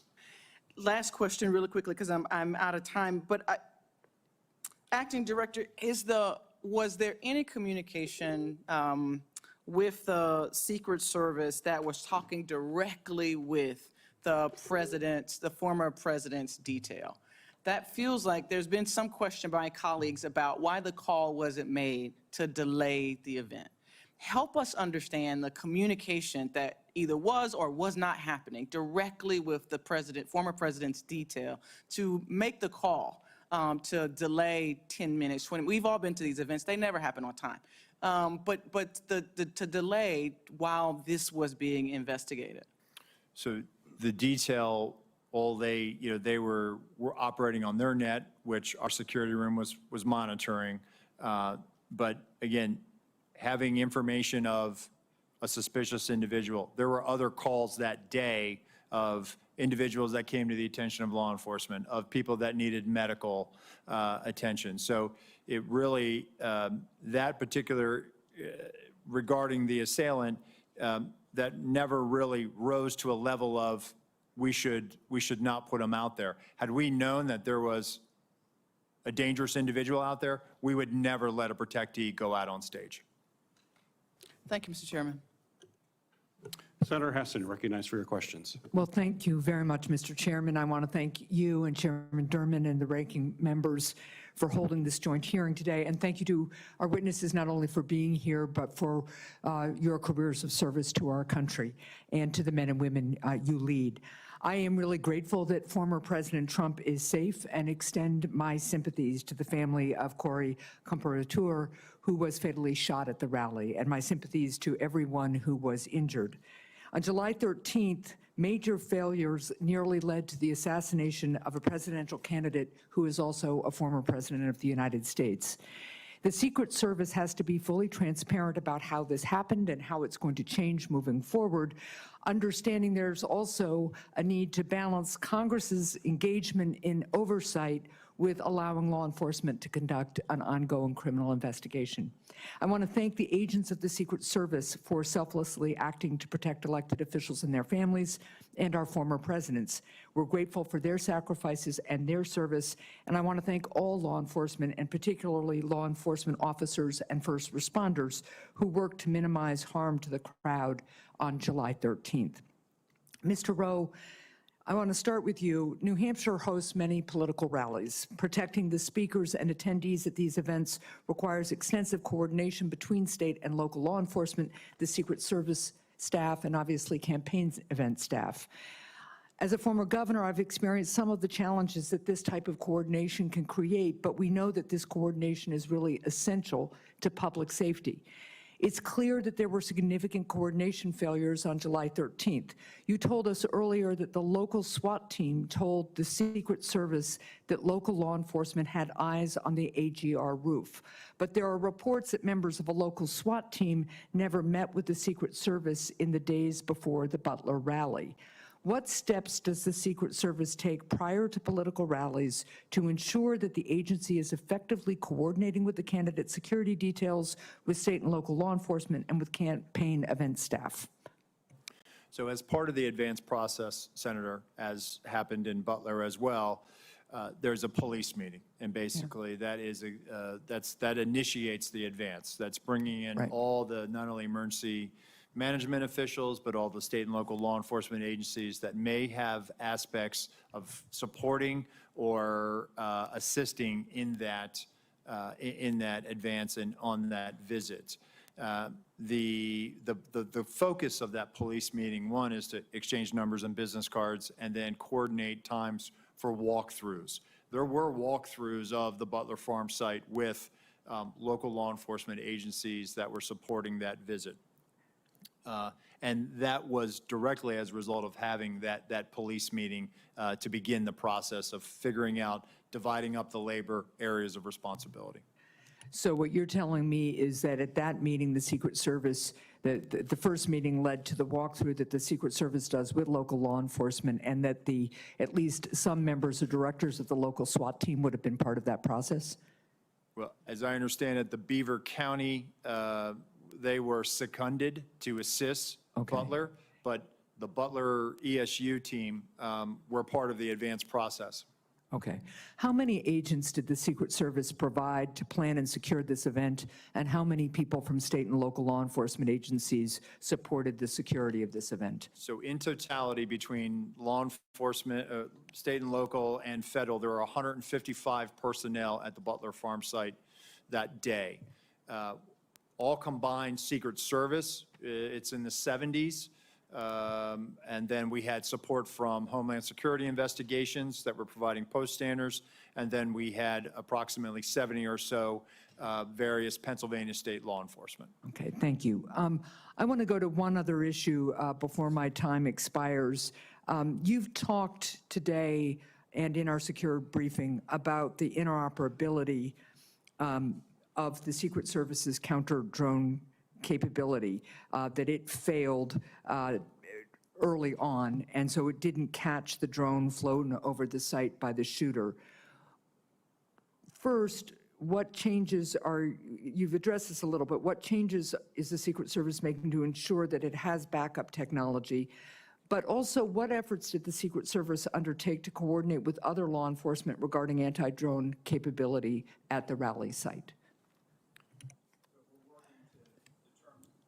We're working to determine that right now, Senator. We're getting the redundancies in place. Counter-UAS authority, it is a little complex. State and locals don't necessarily have this ability to do that. It does require coordination with the FAA because it could impact commercial travel. Okay, thank you. And Mr. Chair, I'm just going to follow up, and I think one of the things that you're hearing from a lot of folks, but I'm not sure we're really clear on yet, is how is it that somebody who clearly is arousing concern from law enforcement isn't identified as suspicious, and how is it that that information doesn't get to the president, the former president's detail? So I'll follow up in writing. Thank you. Senator Cornyn? Thank you, Mr. Chairman. Director Rowe, can you explain why the shooter's drone worked? Because there was no counter-UAS present, sir. Well, you had a drone system, but you had bandwidth problems. The bandwidth apparently was adequate for the shooter's drone, but not for the Secret Service. Can you explain that?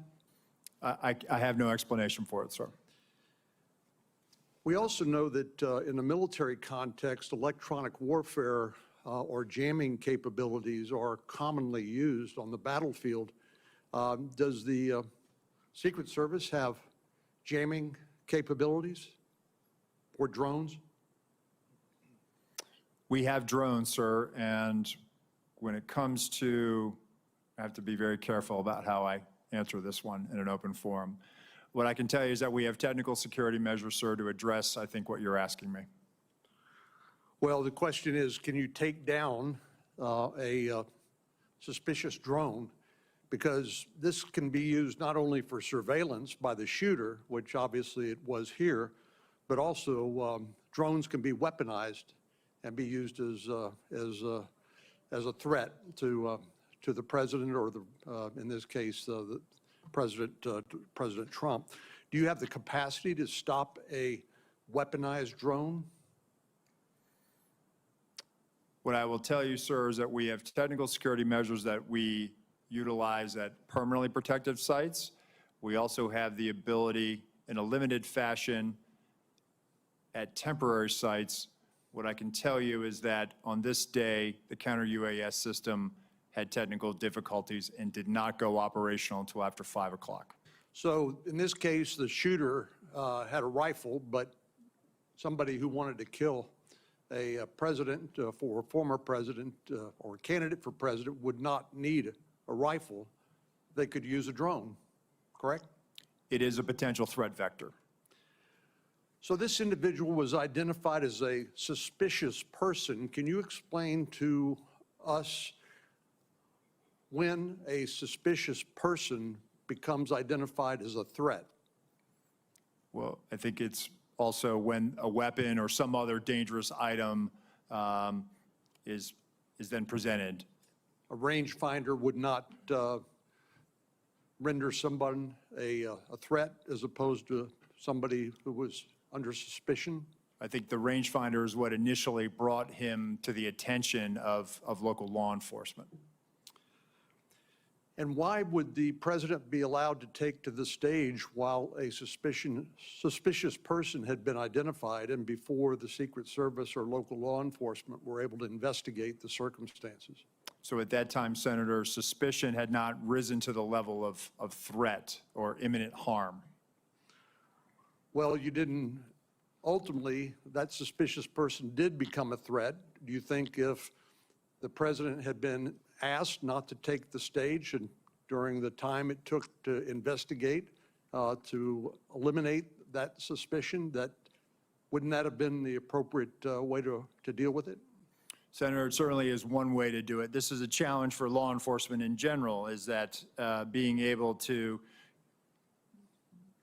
you identify somebody that comes to your attention, and you're trying to determine what are their intentions. This is a challenge for law enforcement. The individual was actually came to the attention for suspicion. He's on the outer perimeter adjacent to the secured site. Law enforcement is circulating for him. But again, without additional information, at that point, we're not rising to the level yet where perhaps we should pull him off or delay him. And I'm just suggesting that maybe, just maybe, President Trump's appearance should have been delayed while that suspicion could be adequately investigated. But I've always thought of the Secret Service as the best of the best when it comes to their willingness to put themselves in harm's way to protect the life of their person they are detailed to. And I think you described the very rigorous process by which people are screened. And I think you mentioned the 2% standard. People who are interested in serving, only a very small fraction of those individuals are actually accepted in the Secret Service because of the high standards that your agency has. But explain to me why the Secret Service, being an elite law enforcement agency, would delegate to local law enforcement or others who did not meet that same 2% standard. In other words, isn't that something that Secret Service should have covered as opposed to delegating it to local law enforcement? So Senator, again, this is where I went back to earlier when I said it was a failure to challenge our assumptions. We assumed that the state and locals had it. By no means do I want to diminish the commitment, and I'm sure you agree. State and local law enforcement do their jobs every day and protect the communities that you represent. No doubt about it. So I think what we made an assumption that there was going to be uniformed presence out there, that there would be sufficient eyes to cover that there was going to be counter sniper teams in the AGR building, and I can assure you that we're not going to make that mistake again. Moving forward, I've directed our Office of Protective Operations that when our counter snipers are up, their counter snipers are up, and they're on the roof as well. And we do this all the time with our colleagues in the New York City Police Department when we cover the United Nations General Assembly, and so that is our TTP moving forward. Director Rowe, I would just submit to you that those assumptions can be lethal.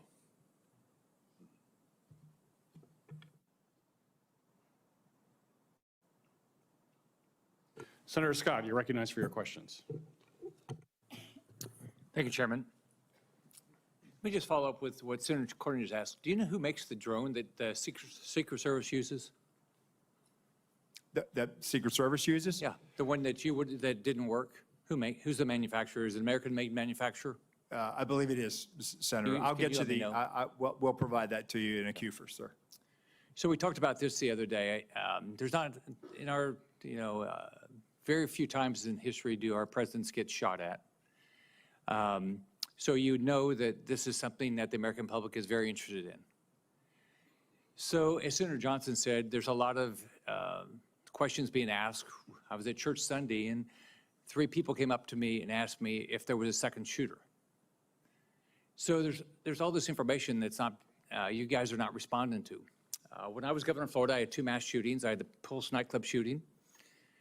I had the Marjorie Stoneman Douglas shooting, and we did 2 or 3 times a day, local, state, and federal law enforcement, FBI, everybody involved. We answered questions. What I asked you the other day is, why aren't you doing that? What you've allowed, what both of you have allowed, you've allowed the public to assume the negative. And so, which I don't get. I think you should have been doing, and I think you guys should have been doing all along, at least once a day press conferences.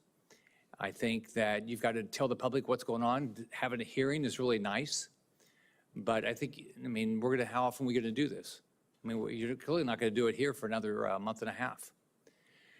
So I asked you the other day, why aren't you doing press conferences? And are you going to commit to doing press conferences? I think what you all said the other day, you're going to ask Secretary Mayorkas and Director Ray if you guys could do those daily press conferences and start giving the public information. And what's the answer? So Senator, that's why, one, I'm here today. I'm here today to provide information and answer those questions. And we are moving towards doing more frequent releases of information, and we are willing to do that press conference. And once we get through this hearing today, we are going to, in all likelihood, do one this week. Okay, so what's the commitment to the public that you're going to do press conference? I mean, are you going to, it's what, 17 days? I mean, the information, I mean, we are sitting 17 days into this, and I'm getting asked questions that I can't believe are true, but the public believes it's true. So what you all are doing is you're ruining your reputation, you impact the integrity of the federal government. It makes no sense to me. So are you going to commit to, are you going to do it once a month? I mean, both, and the FBI, the same thing, not just you. What did Director Ray say? Did he say you couldn't do it?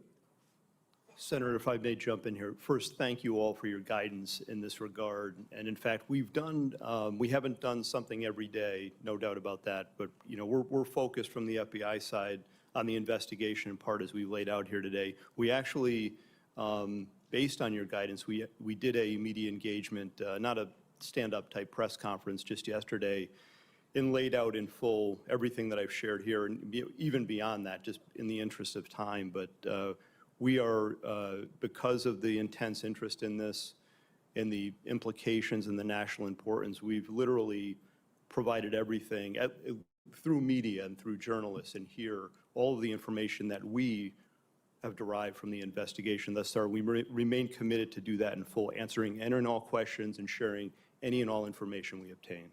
Do you guys realize the value of going in front of the press and answering all their questions? I mean, you realize that if you don't do it that way, everything gets filtered. You get to put out all the information, and you should be providing. I mean, you should be every day say, this is what we know now. This is like Senator Johnson put together a timeline. You should have put together a timeline. You should immediately put out, this is what we know right now, and this is what we don't know. Like you've said, you don't know how the gun got up there, right? You've said it, but why have? That should have been out all along. Say, we're looking at it, it doesn't make any sense, we've done this, we've done this, we've done this. If you do, I mean, I just don't get it, why what you're doing. You're ruining, I've said this about the FBI. I mean, the people that work at the FBI, people work at Secret Service, they're great people. You're a black hole. You lose the support of the American public because people don't believe you're being direct with them. So I completely disagree with your approach. I just want to finish. I've got like everybody else. I said I did a letter July 18th. I haven't gotten any answers yet. I want to put it into the record, and I'd love to get the answers to this because this is what the public is asking for. They want more information. They want to know what happened, who's going to be held accountable, and how we're going to make sure this never happens again. Thank you. Without objection, it'll be entered in the record.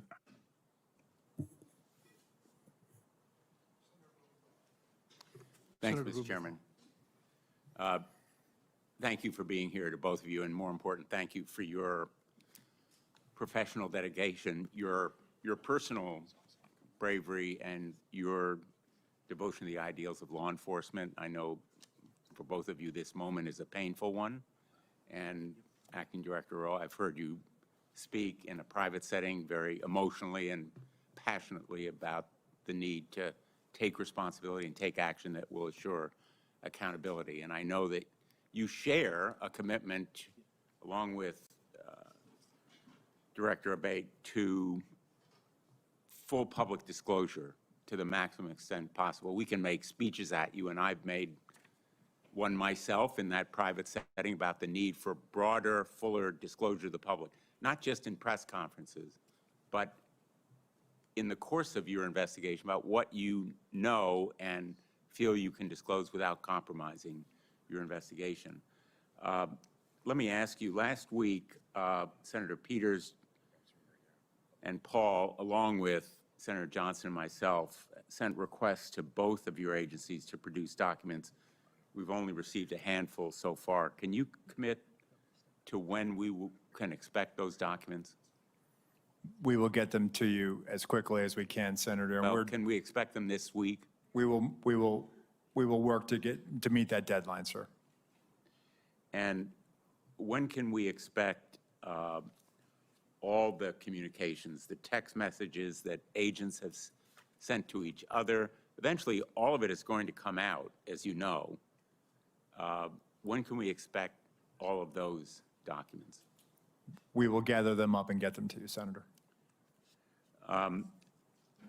You, I think, took the position as to the local law enforcement responsible for the shooter on the roof, the snipers that were in place, that it was their job to take him out. But ultimately, doesn't the buck stop with the Secret Service? It stops with us, sir, but let me just clarify. The perspective that they had on that roof, when I show you the perspective from what our sniper saw, he's on the downside of that ridged roof. Their perspective from the AGR building, looking out, their area of responsibility, looking left, they should have been able to see. You can see in that photo in Exhibit A, which we will make part of the record and turn over to the committee. He's already crossed over that bridge or the walkway and stepped up onto that roof. I'm not saying that they should have neutralized him, but if they'd have just held their post and looked left, maybe, and there's a lot of maybes there, Senator. A lot of maybe he would have been maybes, but detected. somebody needs to be held accountable. And I think Senator Graham hit the nail on the head. We need to know who specifically was responsible for doing what. Who was responsible for saying to former President Trump, sir, it's not safe to go out there yet? Who was responsible for making sure that those local law enforcement were doing their job? Who was responsible for tracking down that suspicious person who fit the profile? 10 to 25 years old, young male. The FBI has warned us about it year after year after year. Director Wray has come before us and said, the threat is from domestic extremism. The lone gunman, we're all aware of it in law enforcement. So I think we need individual accountability here, and people need to be held responsible, in fact, lose their jobs, if necessary, to send a message that this massive intelligence and surveillance failure, as well as the enforcement failure, cries out for accountability. Let me just ask, in the short time I have left, what is the nature of the Iran threat?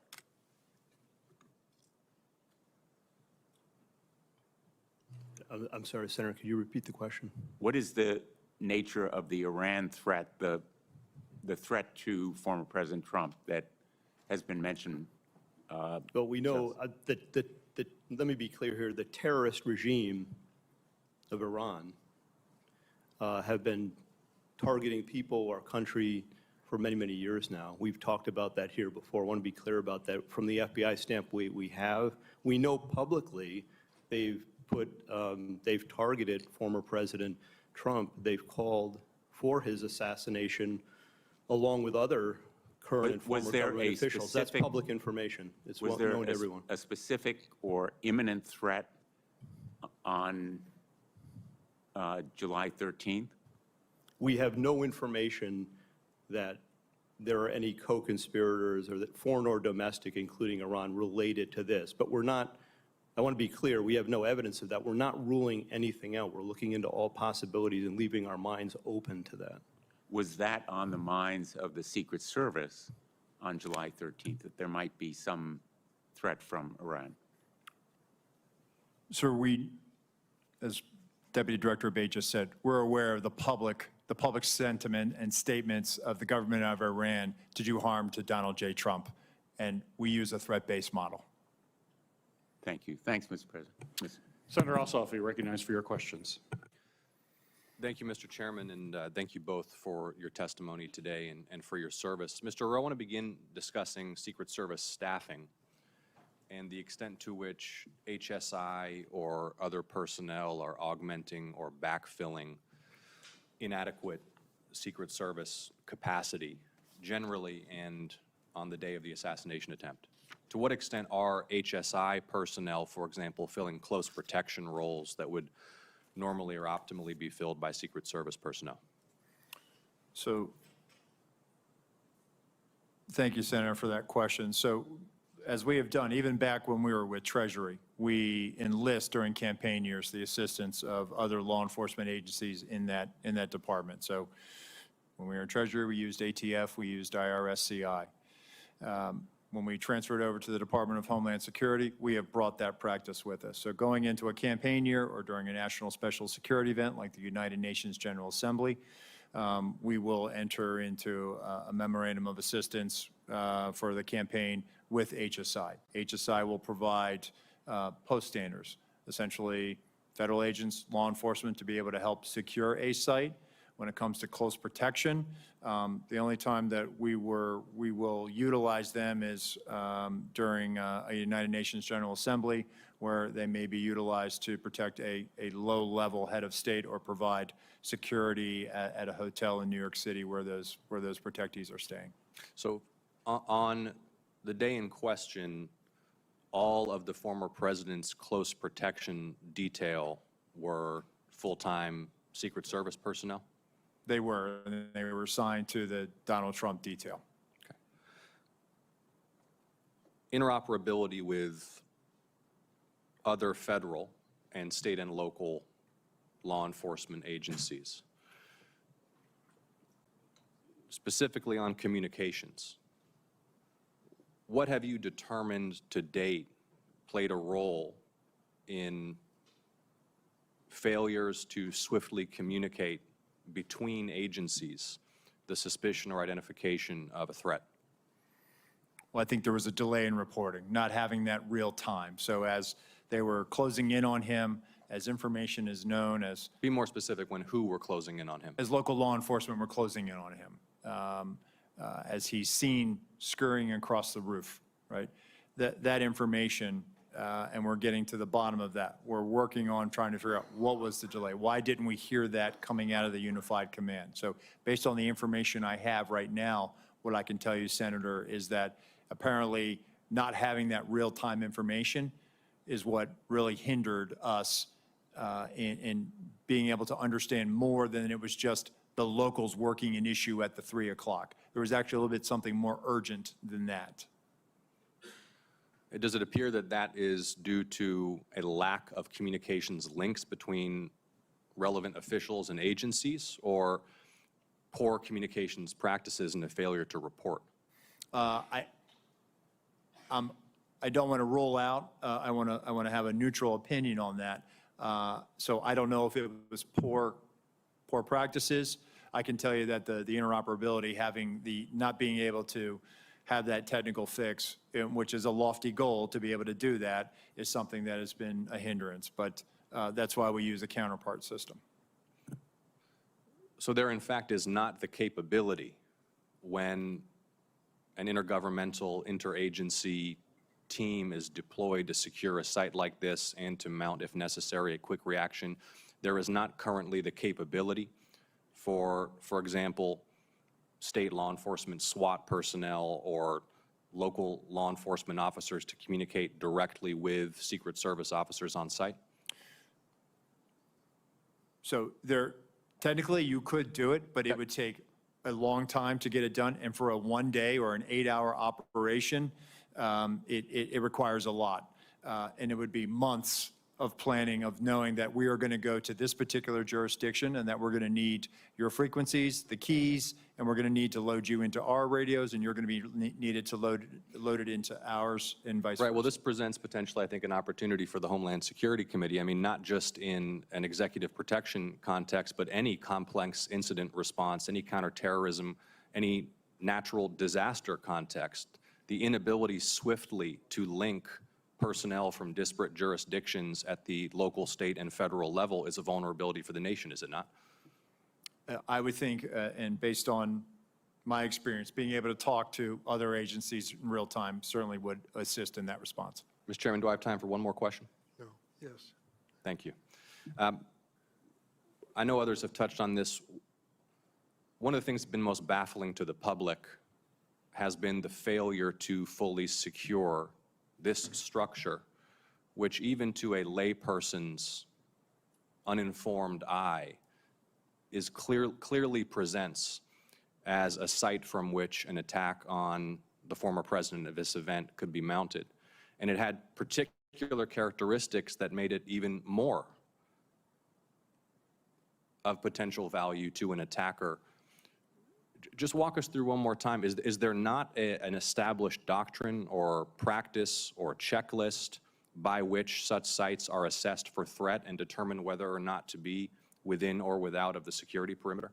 So, Senator, controlling high ground is something that is a must for us whenever we go into a location. Yeah. Well, I know we're all eager for more information on why that task was not completed in this case. Thank you for your testimony. Thank you, Senator Ossoff. Senator Lee? Why was President Trump allowed to take the stage at 6:02 p.m., exactly 17 minutes after multiple suspicious person reports were provided, complete with photos and information suggesting that the assailant had a rangefinder, something that ordinary people don't use in this kind of circumstance? Senator, again, it was suspicion, not weapon, or there was never communication of that there was an individual with a gun or threat or other bad intentions. How many suspicious person reports did you receive that day? I'll get back to you on the exact number, but there were other individuals that came to the attention of law enforcement that day. Would President Biden ever be allowed on stage under similar circumstances with an unresolved set of multiple suspicious person reports provided, including indicating that there was a rangefinder involved? Senator, I can tell you that a suspicious person on the outer perimeter with local law enforcement attempting to locate would happen, but I would need more information as far as whether or not we would allow the president to go on or off. Again, for us, it comes down to weapon, a potential threat.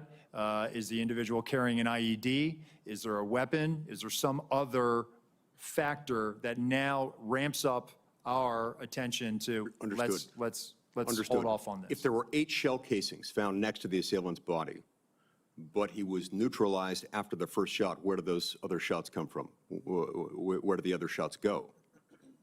As far as the assailant's shooting? Yes. So did the assailant get out 8 shots, or were those shell casings left from the day before? Where did they come from? The shooter, Senator, we believe fired 8 rounds.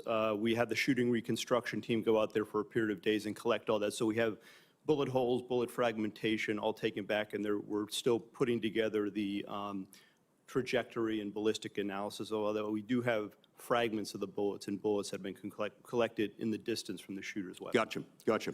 It's my understanding that there was a sniper team assigned to a window with complete overlook, complete view of the roof, the same rooftop, the sloped rooftop where the shots were fired. It's also my understanding, according to some whistleblower accounts, that post was abandoned. What can you tell me about that? Why was it abandoned? So I saw that from the colonel's testimony, sir, and it's something that I've asked and our mission assurance is getting to the bottom of. And there were two-man counter-sniper teams from the locals that were in that AGR building. And so at some point they just left? That I don't have an answer for you on that, Senator, but it seems to me that if even one of them left, there should have been remaining some additional eyes left in that building. Yep. That seems like something that maybe should be one of the very first questions you address. I'm actually surprised that you don't know that already, and I'd ask that you submit to us in writing what you learn as soon as you learn it. Will you commit to that? Yes, sir. What can you tell me about, well, let me just state this way. Multiple requests were made by Trump's protective detail and by Trump's campaign team to the Secret Service for additional resources. I'm told that those were denied. And as I recall, the Secret Service spokesperson initially denied that such requests were made and denied. Why not tell the truth from the outset? What were they trying to do there? So, Senator, I don't think there was any intention to mislead. Seems like a pretty material fact, doesn't it? I saw that report. Go ahead, Senator. Will you commit to me that you will submit to us in writing what requests were made, by whom, and to whom, and when they were denied? I will, sir. Okay. Look, at the end of the day, we're looking at a situation in which, at a minimum, people knew that this guy had a gun at least 2 minutes before the shooting happened. I want to know what you can tell me about what happened during that final 2-minute period, where a whole bunch of people in the crowd saw and were shouting, "He's got a gun."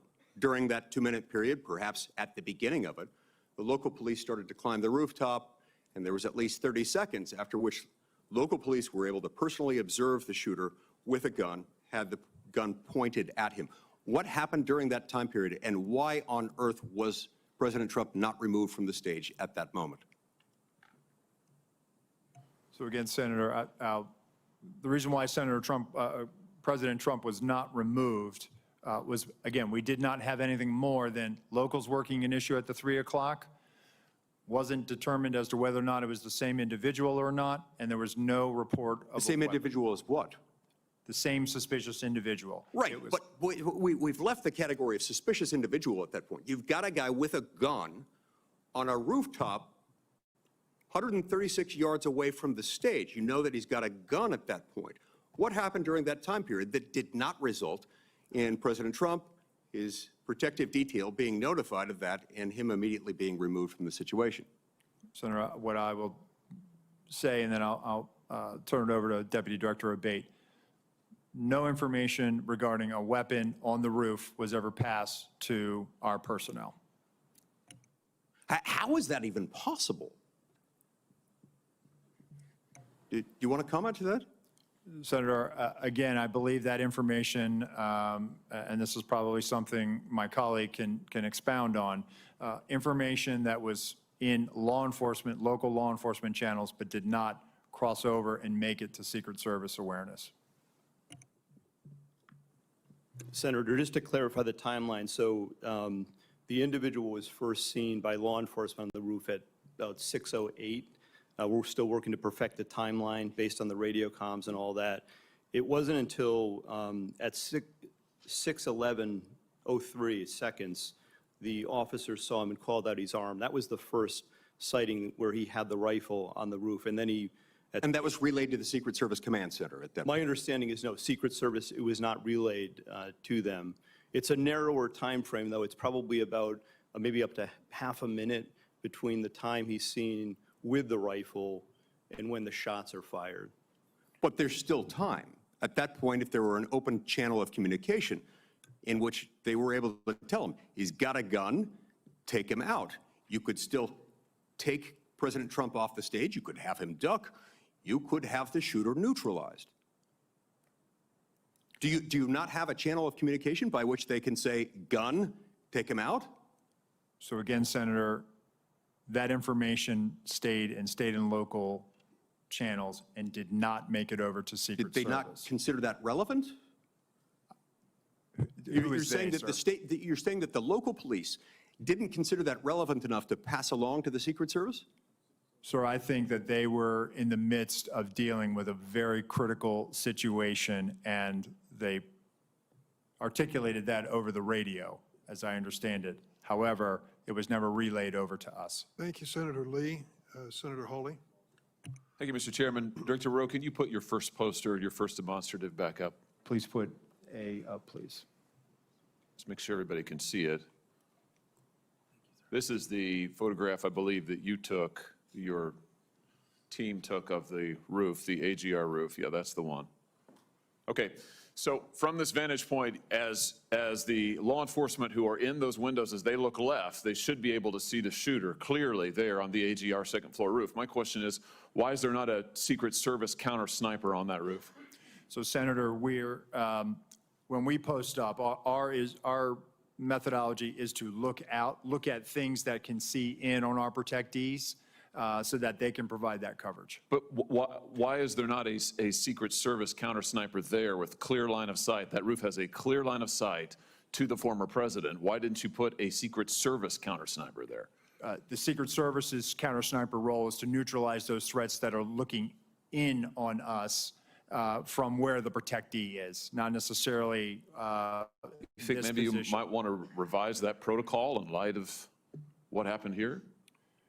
They were protecting the principal, and I think The principal got shot. Understand that, sir. So do you think you might want to revise the protocol? Let me ask you this. Who was the lead site agent who made the decision to leave the AGR building completely outside of the security perimeter? Who was that? Senator, I cannot give you that name. This person is operational. They're still doing investigations. They're still doing protective visits. Have they been relieved of duty?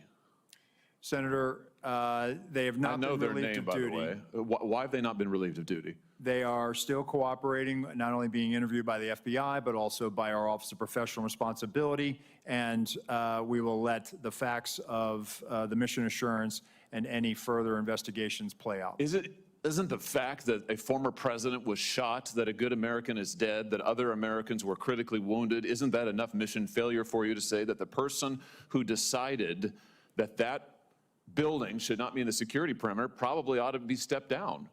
Senator, I think you're using the word decided, and I think we need to allow the investigation play out to include. So who did make the decision then? If it wasn't the lead site agent, who made the decision not to put that in the security perimeter? Senator, you're zeroing in on one particular agent. I want to find out exactly what was the entire decision process. So I think I want to be neutral and make sure that we get to the bottom of it and interview everybody in order to determine if there was more than one person who perhaps exercised bad judgment. Well, sure. My question is, why don't you relieve everybody of duty who made bad judgment? So yeah, you're right, I am zeroing in on somebody. I'm trying to find somebody who's accountable here. So you're telling me that the person who made the decision not to include this in the perimeter has not been relieved of duty. What about the person who's in charge of the interoperability of radio frequencies between local law enforcement and Secret Service? Has that person been relieved of duty? No, Senator, because interoperability is a challenge, is a greater challenge than just one person. On that day, we had a counterpart system. It failed As the spectacularly. person who made the decision to send Donald Trump onto stage knowing that you had a security situation, has that person been relieved of duty? No, sir, they haven't. Has the person who decided not to pull the former president off of stage when you knew that, in your words, the locals were working a serious security situation, has that person been relieved of duty? No, sir. Again, I refer you back to my original answer that we are investigating this through a mission assurance. And as opposed to zeroing in on one or two individuals, What more do you need to investigate to know exactly what the decision-making process was. What more do you need to investigate to know that there were critical enough failures that some individuals ought to be held accountable? I mean, what more do you need to know? What I need to know is exactly what happened, and I need my investigators to do their job. And I cannot. A lot of people didn't do their I cannot jobs. put my thumb on the scale. Otherwise. What do you mean put your thumb on the scale? You're asking me, Senator, to completely make a rush to judgment about somebody failing. I acknowledge this was a failure of the Secret Service. Is it not prima facie that somebody has failed? A former president was shot. Sir, this could have been our Texas school book depository. I have lost sleep over that for the last 17 days, Then just like you fire have. somebody to And I will hold them tell you, Senator, accountable. I will tell you, Senator, that I will not rush to judgment, that people will be held accountable, and I will do so with integrity and not rush to judgment and put people I can't believe unfairly that you persecuted. are unfairly persecuted. Unfairly, We've got people sir. who are we dead. have to be able to have a proper investigation into this, Senator. You said earlier that you've got to make sure that your protocols are followed, and unless there's a protocol violation, people wouldn't be disciplined. I would just say to you, I don't really care that much about your protocols. I think if your protocols don't provide for the fact that when a former president is shot, when an American is killed, when other rally-goers, innocent people who just showed up on the day, when they are shot at and critically wounded, if that isn't a protocol violation prima facie, you should revise your protocols. Senator, I think this is where you and I agree. This was a failure, and we will get to the bottom of it. Well, I hope you're going to do something about it. Let me ask you something else. The Real Clear Politics reports this morning that you were directly involved in denying additional security resources and personnel, including counter snipers, not just to this event, but over the last 2 years, that President Trump's team repeatedly asked for these additional resources, and you personally were involved in denying them. Is that true? Senator, as I stated earlier, that is not true. So you never denied any resources to former President Trump's team? No, not me. No, sir. And you weren't involved in any of that? You were never involved in the decision-making? No, sir, I was not. Let me ask you just one or two other things here quickly. Well, whistleblowers tell me that, in fact, law enforcement were stationed to be on that roof, and that law enforcement abandoned their post because it was too hot. Is that accurate? Senator, I have heard that as well. Again, they posted up inside. And I think moving forward, as I said earlier, we're going to ensure that state and local counter snipers are on roofs. But do you know if someone was supposed to be on the roof? Do you know if someone was in fact? That's what the whistleblowers tells me. That may or may not be accurate. Do you know that to be the fact? Was somebody posted to the roof, local law enforcement or whomever? I do not know that to be a fact. Well, can I ask you why you don't know that? Again, Senator, we are looking at this, and they should have been on that roof. And the fact that they were in the building is something that I'm still trying to understand. I just want to express my frustration, Director, that 17 days or whatever it's been, that whistleblowers are telling us more than you are, and you don't know, you haven't ascertained if there was supposed to be law enforcement on the roof. That seems like a pretty basic fact. I'm also told that local law enforcement suppliers offered the Secret Service drones, and you declined them. Is that true? So, Senator, one, I've been very transparent and forthcoming. Your agency has not been transparent and forthcoming, so please, let's not go there. I have been forthcoming, sir. That remains to be seen. You've been on the job a few days. So far, you've fired nobody. Now, the drones. Thank you, Were Senator. you offered drones? Senator So there Hawley. was an offer to fly a drone on that day. And why did you deny it? Again, I think the ability of local law enforcement to provide an asset, we probably should have taken them up on it if it was offered. Senator Cruz. Thank you, Mr. Chairman. Mr. Rowe, thank you for being here.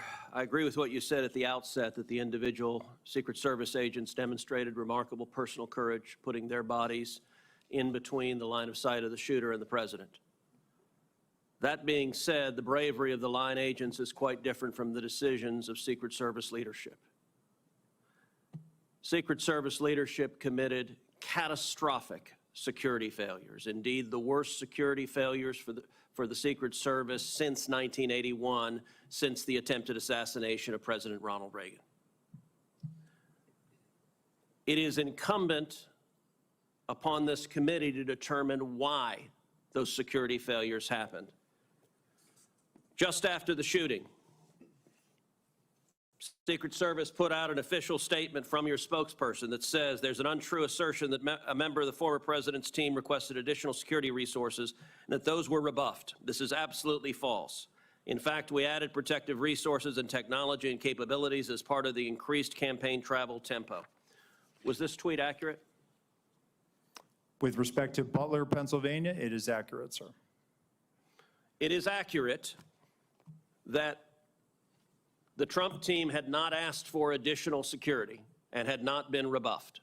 If you're talking about Butler, Pennsylvania, all assets requested were approved. If you're talking about the media reporting of assets requested, there were times when assets were unavailable and not able to be filled, and those gaps were staffed with state and local law enforcement tactical assets. So I'm reading from the Washington Post, July 20th, 2024. Secret Service said to have denied requests for more security at Trump events. The opening paragraph, top officials of the U.S. Secret Service repeatedly denied requests for additional resources and personnel sought by Donald Trump's security detail in the 2 years leading up to his attempted assassination, according to 4 people familiar with the requests. Is that right, that repeatedly the Trump detail asked for more resources and repeatedly Secret Service leadership turned that down? That is not accurate, Senator. Assets are requested. There's a process that is made. And how many requests did the Trump team or the Trump detail ask for? I can get you that number in a queue. You don't know now. So I can speak to the ones that reported in the Washington Post, and we can go through them if you like. But you don't know how many requests there were. In general, how many requests since 2021 that the former Trump detail has made a request for assets? You've had 2 weeks. You had a spokesperson put something out that is false on its face. By the way, did you approve this statement when it went out? I don't know if I did or didn't, Senator. Has this spokesperson, is he still employed? Does he still have a job? He is still employed, Senator. So he lied on behalf of the Secret Service. He still has a job. Did your predecessor, the former director, did she approve this statement? Senator, our comms team, they send out statements, they do deconflict them, and they put them out. Did she approve this statement? I don't know if she did or did not, Senator. And you don't know if you did either? I don't recall approving it, Senator. Will you commit to provide this committee in writing every written request for additional resources from the Trump campaign or the Trump detail and every response from Secret Service? Senator, I will commit to providing responses and getting you the information that you are seeking. Let me ask you something. And who makes the decision to deny those requests? Did you make that decision? Which requests? Are you talking about the ones that were in the Any of Washington them. Post? Yes. So the process, sir, is that a detail will make a request for either staffing, technical assets, that is handled between the field office and the detail. It goes up to a logistics office between our Okay, office so of there's a bureaucracy. Is there a decision maker? It's not a bureaucracy, Senator. Give me It's the a person that's process. the decision maker. Is there one? Senator, it's a conversation. It's not just an absolute yay or nay. So let me tell you what I believe. I believe that the Secret Service leadership made a political decision to deny these requests. And I think the Biden administration has been suffused with partisan politics. Did the same person who denied the request for additional security to President Trump also repeatedly deny the request for security to Robert F. Kennedy Jr., whose father was murdered by an assassin and whose uncle was murdered by an assassin? Did the same person make that decision? Senator, what I will tell you is that Secret Service agents are not political. Okay, you're not and nor answering do my they but you know what? allow. I'll get Leadership to your appointed by answer, the Senator, president, if you allow leadership me appointed to. by the president is political. I have a simple question, yes or no. Did the same person deny the Trump request that also denied the RFK request? That's a yes or no question. Senator, that is not a yes or no question. One, there is a process for a candidate nominee to receive protection. Does the buck stop anywhere? Does the buck stop anywhere? Bipartisan process that the Hill It's a participates in. bicameral, bipartisan process. What For camera? a candidate, You for are a not a candidate Congress. You don't protectee, have a camera. Mr. Kennedy submitted a request that was referred over to the CPAC. Okay, you're refusing to answer the question. Let me ask, because the failures on that day were catastrophic. By the way, is it true that on the day of the Butler event that Secret Service transferred agent from President Trump to the First Lady? No, sir, that's not true. That's been widely reported. It's not true. There was one airport agent that actually went on the manpower request for the Trump detail. They handled the arrival at the airport What for is the First Lady. what was the and relative size of the Trump detail compared to the detail that is assigned to the President or the First Lady? Senator, the former president travels with a full shift, just like the president. What's so the exact same size? Is that your testimony that President Trump had the same size detail that President Biden has? On the day of in Butler, the agents surrounding him, it is the same number of agents surrounding the president today. There is a difference between a sitting president who also not only Hold on, you're using president in a way that is not clear. Is it your testimony that in Butler, Pennsylvania, Donald Trump had the same number of agents protecting him that Joe Biden has at a comparable event? I'm telling you the shift, the close protection shift surrounding. That's a yes what or you no. asked me, Senator, and I'm trying to answer it. You are not answering it. Is it the same number of agents or not? Senator, there is a difference between the sitting president of the United States. Then what's the difference? The difference? 2x, 3x, 5x, National 10x? Command Authority to launch a nuclear strike, sir. I'm There not are other asking assets how many that more travel with agents? the president that Sir, the former president will you are not get. refusing to but answer the number straight. of Secret Service Sir, agents stop interrupting. protecting him. Stop interrupting me. Go ahead, You Senator. are refusing to answer clear and direct questions. I am asking the relative difference in the number of agents between those assigned to Donald Trump and those assigned to Joe Biden. I'm not asking why you assign more to Joe Biden. I'm asking, is the difference, is it 2x, Is it 3X? Is it 5X? Is it 10X? Senator, I will get you that number so you can see it with your own eyes. Senator Marshall, you're recognized for your questions. Thank you, Mr. Chairman. Director Rowe, there was probably 10 buildings within sniper range of President Trump on that afternoon. Why was the building being used by the sniper not in the security zone? That's a question that I've asked, Senator. There was a decision that we were going to construct the site and it was going to maintain within the Butler Farm site, Butler Farm Show site. That building, that AGR, was right on the curtilage of our outer perimeter. And it's something that I, again, having been there and walked it, I had a hard time understanding. So there's no protocol that says anything within 300, 500 yards, direct line of the president, should be in or out of the security zone. There's not a protocol that describes that. So, Senator, what we try to do is we try to either control the high ground or mitigate line of sight concerns. Okay. You've stated that on multiple occasions, President Trump's team was denied more of a detail, more assets. Who denies that? Who's the person that denies that, generally speaking? So, Senator, there's a process. Again, there's a conversation had with the detail. There's got to be a buck stopping. There's got to be someone. Who is the person? Is it a level within the D.C. agency? Is it someone in the Pittsburgh office? Who denies this? It has nothing to do with the Pittsburgh office, Okay. sir. It is a conversation between not only the detail, the field office, but also. I don't want to know the conversation. I want to know who makes the decision. The decision, sir, is it's our process between the Office of Protective Operations and the Office of Investigations. Is there a title for this position? It is called we affectionately call it the War Room, and it's where all of our logistics files into. So it's a room that makes the decision. It is a staffing and assignments officer. Okay, is the Secret Service required to do a briefing with all entities of law enforcement involved in the event of the days leading up to the event and the day of the event? We do a police meeting, sir, where we start the initial So it's required. process. Is it required? Is it part of your standard operating procedure? The police meeting is what initiates the advance, and that is what is required. Was this meeting held on that day? The police meeting took place on the days prior to that. Do you have documents of that meeting actually happened? If we do, sir, I will get them to you. But you're saying that it did not happen on the day of the event? So I think what you're referring to is a briefing that the state and locals would have done with themselves. We did a briefing with our own folks. They briefed. When did you?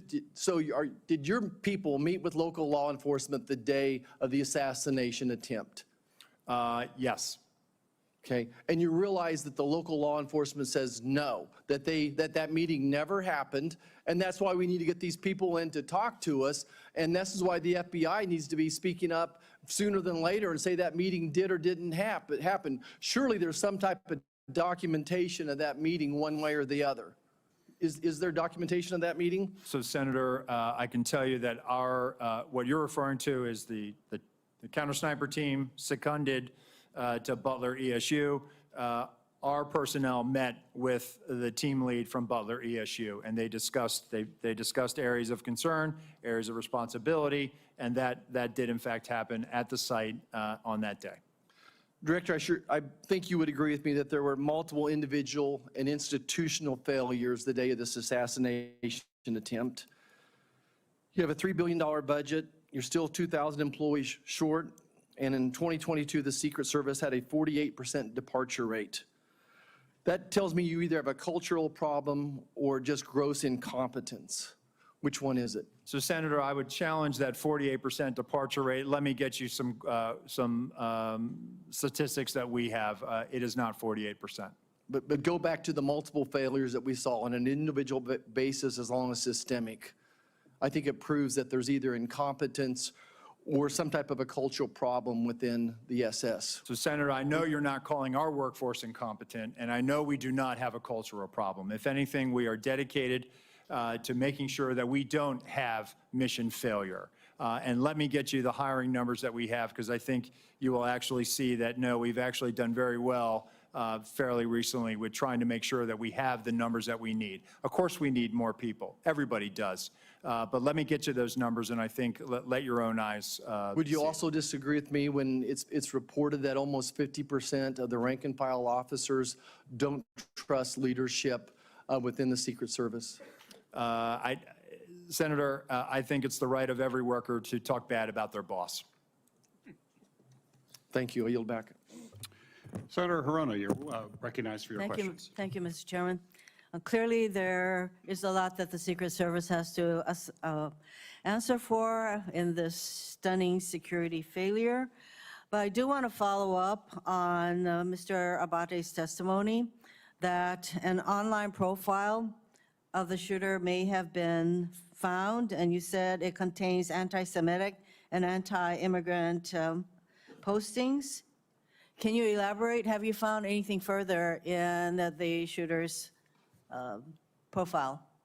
Senator, this was just discovered, as I mentioned, and it's being closely analyzed right now. We need to verify that it is, in fact, that it belonged to the now deceased shooter and that he made these comments. So that's why I felt it important in the interest of transparency to share that here, but add the caveat that we still have a lot of work to do, which we're working on quickly to determine that.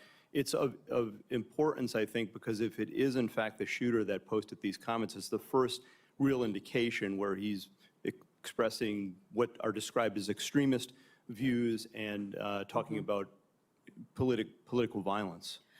I take it that once you determine that it was, in fact, the shooter who posted these kinds of comments, that you will let the public know as well as this committee? Absolutely, Senator. I think, in fact, it is very important that many of the perpetrators of mass shootings, et cetera, have these kinds of postings online that are very anti-immigrant, anti-Semitic, anti-everything. And it is really important as we determine the kind of profile for many of these shooters that we understand how critical it is that we are careful, how critically important it is that people are careful about what they're posting online, the misinformation, disinformation, everything else along those lines. This is for Mr. Abate once again.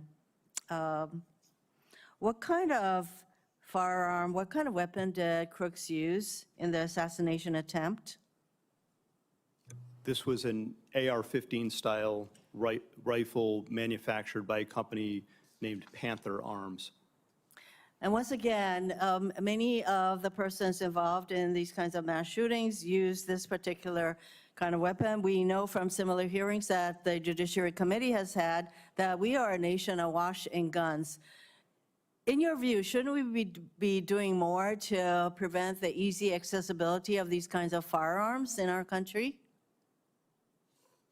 Senator, we're focused on collecting the facts here, and I'm not going to comment on something like that. Well, I know that there is a hesitancy to ask about firearms and all of that, and I should think that as a law enforcement person that you probably have some opinions along those lines, but you don't want to articulate what to many people in our country. There's a causal factor here, the easy accessibility of guns. And I want to ask that question because I think it's important that the American people understand that, we are a nation that is awash in guns, and we have more mass shootings than any other country, and yet we have been unable to pass the kind of laws that prevent these kinds of firearms to be easily available, that we have not done enough to promote gun safety in our country. And Mr. Chairman, I wanted to articulate that as the elephant in the room that nobody wants to address, including apparently our law enforcement officers. I am disappointed in that, but obviously we have a work to do to create a much safer environment and to prevent persons who have these kinds of ideological perspectives and who are, I would say, who have these kinds of profiles to have such easy accessibility to the kind of firearms that can cause mass death and destruction. Thank you, Mr. Chairman. Senator Langford, recognized for your questions. Chairman, thank you. Thank you to both of you for the testimony today. Director Rowe, Future Vice President J.D. Vance was in my state this past week in Oklahoma City. I talked with some of the Secret Service folks that are there. They're doing a terrific job. I got a chance to be able to thank them personally for the tasks they're doing, and I know the Oklahoma folks in Secret Service, and they're very dedicated, incredibly sharp people on that team. So I know this is a challenge to all Secret Service. This is something every Secret Service agent wakes up every single day and wants to avoid. So please continue to be able to pass on our gratitude for the work they do every single day and for what's happening out there. I will, So sir. I appreciate that. Mr. Bate, I want to ask you about some of the interviews that have happened. Y'all have done more than 400 interviews at this point. For the counter sniper team that was local law enforcement that was on the second floor overlooking that rooftop, have they been interviewed at this point? Yes, Senator, I believe that each of them have been interviewed. Do you know offhand if they were at their post at that time, able to look across that? They were at that post at sometimes, do we know they were at that post at 6:08 to 6:11?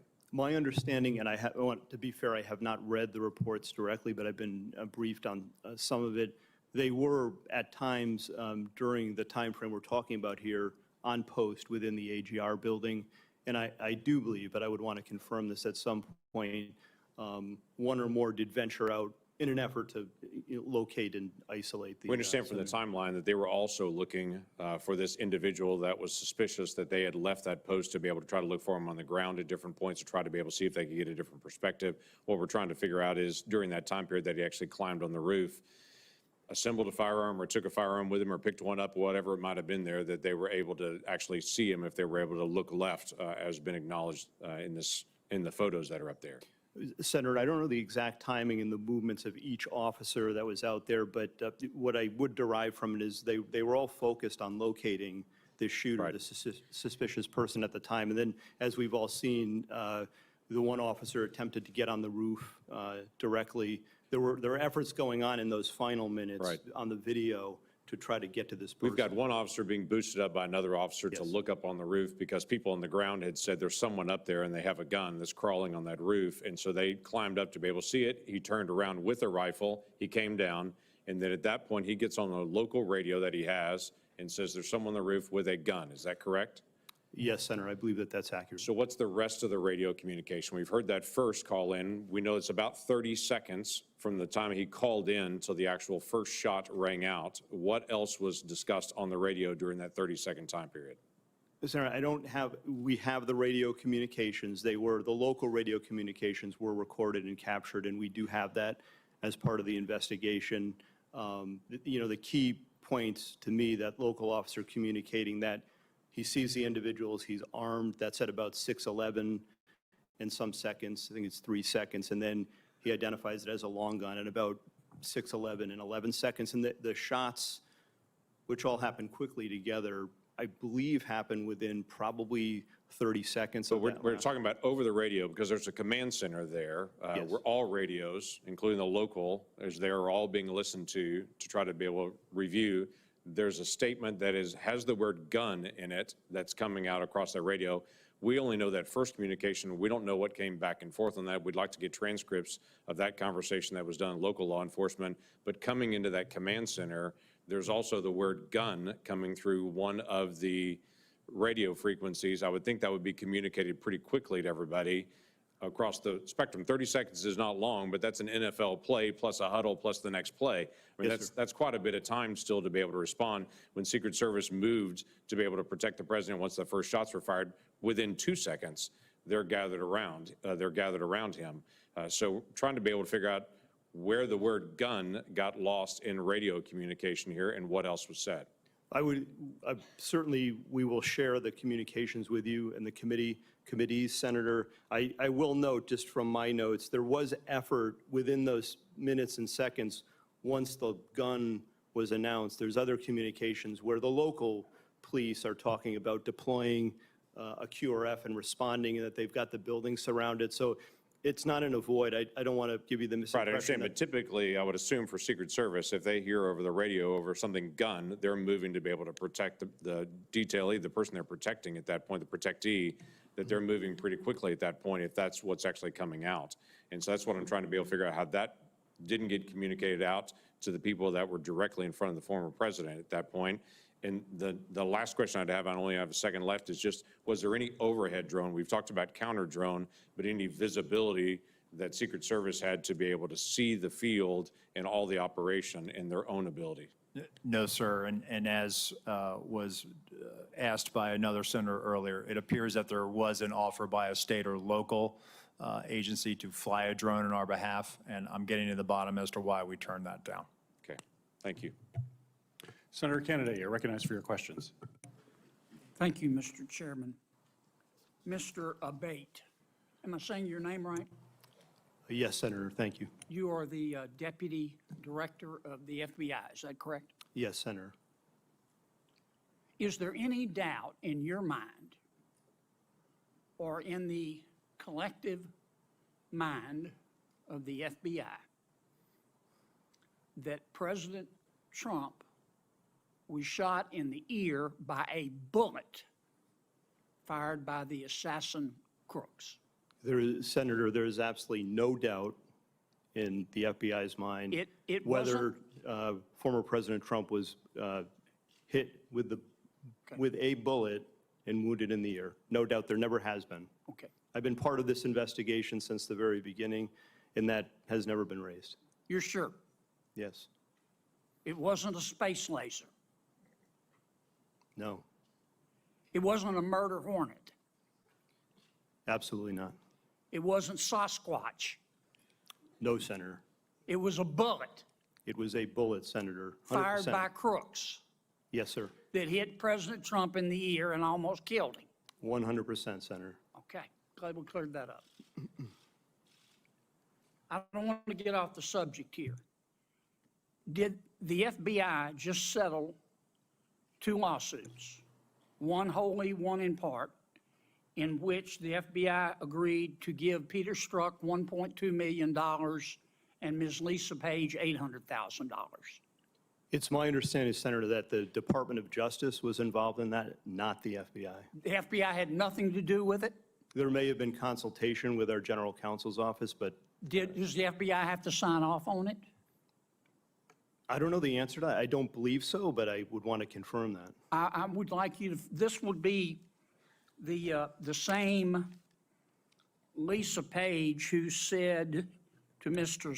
Strzok, quote, "Trump's not ever going to become president, right? Right?" To which Mr. Strzok said, quote, "No, he won't. We will stop it." That's the Peter Strzok and Lisa Page I'm talking about. I need to know if the FBI signed off on this lawsuit. We will on get this that settlement. answer for you, Senator. And then I need to know who signed off on it. Did you sign off on it? I absolutely did not and would never sign off on something Did like Chris that. Wray sign off on it, the settlement? I don't believe he did, Okay. Did any, you don't know what? nor do I think he would have. You need to let me know who signed off on this, if anyone at the FBI. So it was Merrick Garland who agreed to do this, is that right? I don't, Senator, I do not know. Well, hell, who signed somebody off had on to that. agree to it. I've settled a lawsuit before. The client's got to agree to it. You're the client. All right. Understood. I'm gonna direct in to the Department of Justice to All answer right. those Get questions. me That's- that information if you would. Mr. Rowe, help me understand this. The assassin crooks fired his first shot, as I understand it, at 6:12 p.m.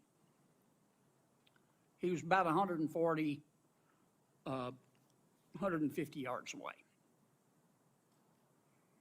It's been reported that the snipers, the government snipers, saw him on the roof 20 minutes before. Not 2 minutes, 20 minutes before. Is that correct? Senator, that's first time I'm hearing this. That is not correct based on the information I have right now, sir. Well, when did the FBI snipers see him on the roof? Just Secret Service sniper, sir. I mean, I'm sorry, you're right. that's an Secret insult, Service sir. sniper. No, I'm just kidding. I understand, I apologize. When did the Secret Service snipers, one of whom ultimately shot the assassin crooks, first see him on that roof? So, sir, immediately upon the shots being fired, our snipers, I know that, but when did they first see him? You got a guy lying on a roof. yeah, You got snipers in an elevated position. They can look down on the roof. You got the guy lying there with a gun pointed at the former president of the United States. And I'm just, and they shot him. Good for them. He's now dead as Woodrow Wilson, and that's a good thing. I'm sorry. God forgive me, but it's a good thing. But when did the snipers first see him? as soon as he presented himself as a target and a threat to the president, sir. And when was that? He fires initially a volley, I believe it was 3 shots. No, he fired at 6:12 p.m. Yes, sir. Okay, that's the first shot. So within 15.5 seconds of the first shot, he's Here's what neutralized. people are asking. Yes, sir. He was up, Crooks was up there. The snipers at some point saw him, Yes, sir. our snipers, because they killed him. Yes, sir. When did they first see him? It has been reported repeatedly that the snipers first saw him 20 minutes before. That's more than a quarter in an NFL football game. Yes, sir. Do you don't know the answer? So to I that? do know the answer, sir. I'm telling you that, What is the answer? no, When they did not see him. They only They saw him. never saw him. No, sir. Well, They did not. how could they not see the guy? How could they not see him? They're in an elevated position. They're checking rooftops. They're looking around. Yes, sir. There's 2 government snipers. How could they not see him? There he was, big as Dallas, lying there with a gun, pointed at the president. How could they not see him? I believe he was obscured by that roof, sir. He did not pop up. The roof is flat with ridges. He's below the line where they would have seen him, sir. There is he did have concealment. I'm not going to say it's cover. He did have concealment, and then ultimately gets into firing position and fires. And within 15.5 seconds of his first shot, he's neutralized. I've gone way over. You gentlemen need to answer these questions. Mr. Deputy Director, get me that information about those lawsuits. Senator Rosen, you're recognized for your questions. Thank you, Chair Peters, and Ranking Member Paul for holding this important hearing on the attempted assassination of former President Trump. I am grateful for everyone's service and dedication. However, it's critical that this committee get to the bottom of what happened that day so that we can prevent any future catastrophic security failures and ensure that nothing like this happens again. And so, Director Rowe, given that the event took place in a rural area, we've talked a lot about connectivity issues. Was law enforcement at a disadvantage due to a lack of or limited connectivity? And why has the Secret Service not adopted a dedicated satellite-enabled Wi-Fi connection, which would facilitate integrated communication, enable device connectivity to include drones, and allowing for the sharing of real-time intelligence? So, Senator, thank you for that question. So, based on what I've seen, that radio connectivity, cellular was an issue that day.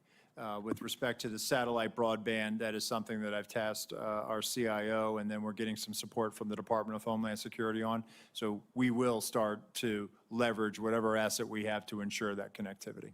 Well, I can tell you that we have those SEER ratings in Homeland Security, those special event ratings that we have for things like the Super Bowl. We have it a lot in Las Vegas, and they do bring these mobile units to be sure that we have all the dedicated Wi-Fi cell service and integration that is absolutely necessary for securing a huge event. And so I look forward to hearing about that. Thank you.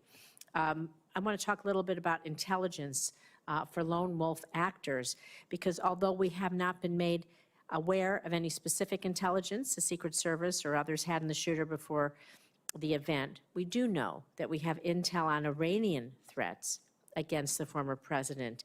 And so again, Acting Director Rowe, could you talk to us about how you utilize intelligence collection as a way of mitigating threats from state actors like Iran compared to what you do, compared to lone wolf actors, what it seems to be like the attempted assassin that we have here in Crooks. And what are the specific challenges with the intelligence collection as a mitigation tool against lone wolf actors versus state actors. So Senator, first let me preface by saying the Secret Service is not a member of the intelligence community. However, we are their biggest consumers of information, and we receive that information regularly, especially as it pertains to our protective mission and the people that we protect. We have embeds with the FBI through their National Joint Terrorism Task Forces. Our agents are basically embeds and are able to not only receive information, but also follow up on investigations that may have a nexus or a direction of interest towards one of our protectees. We have an excellent working relationship with the FBI.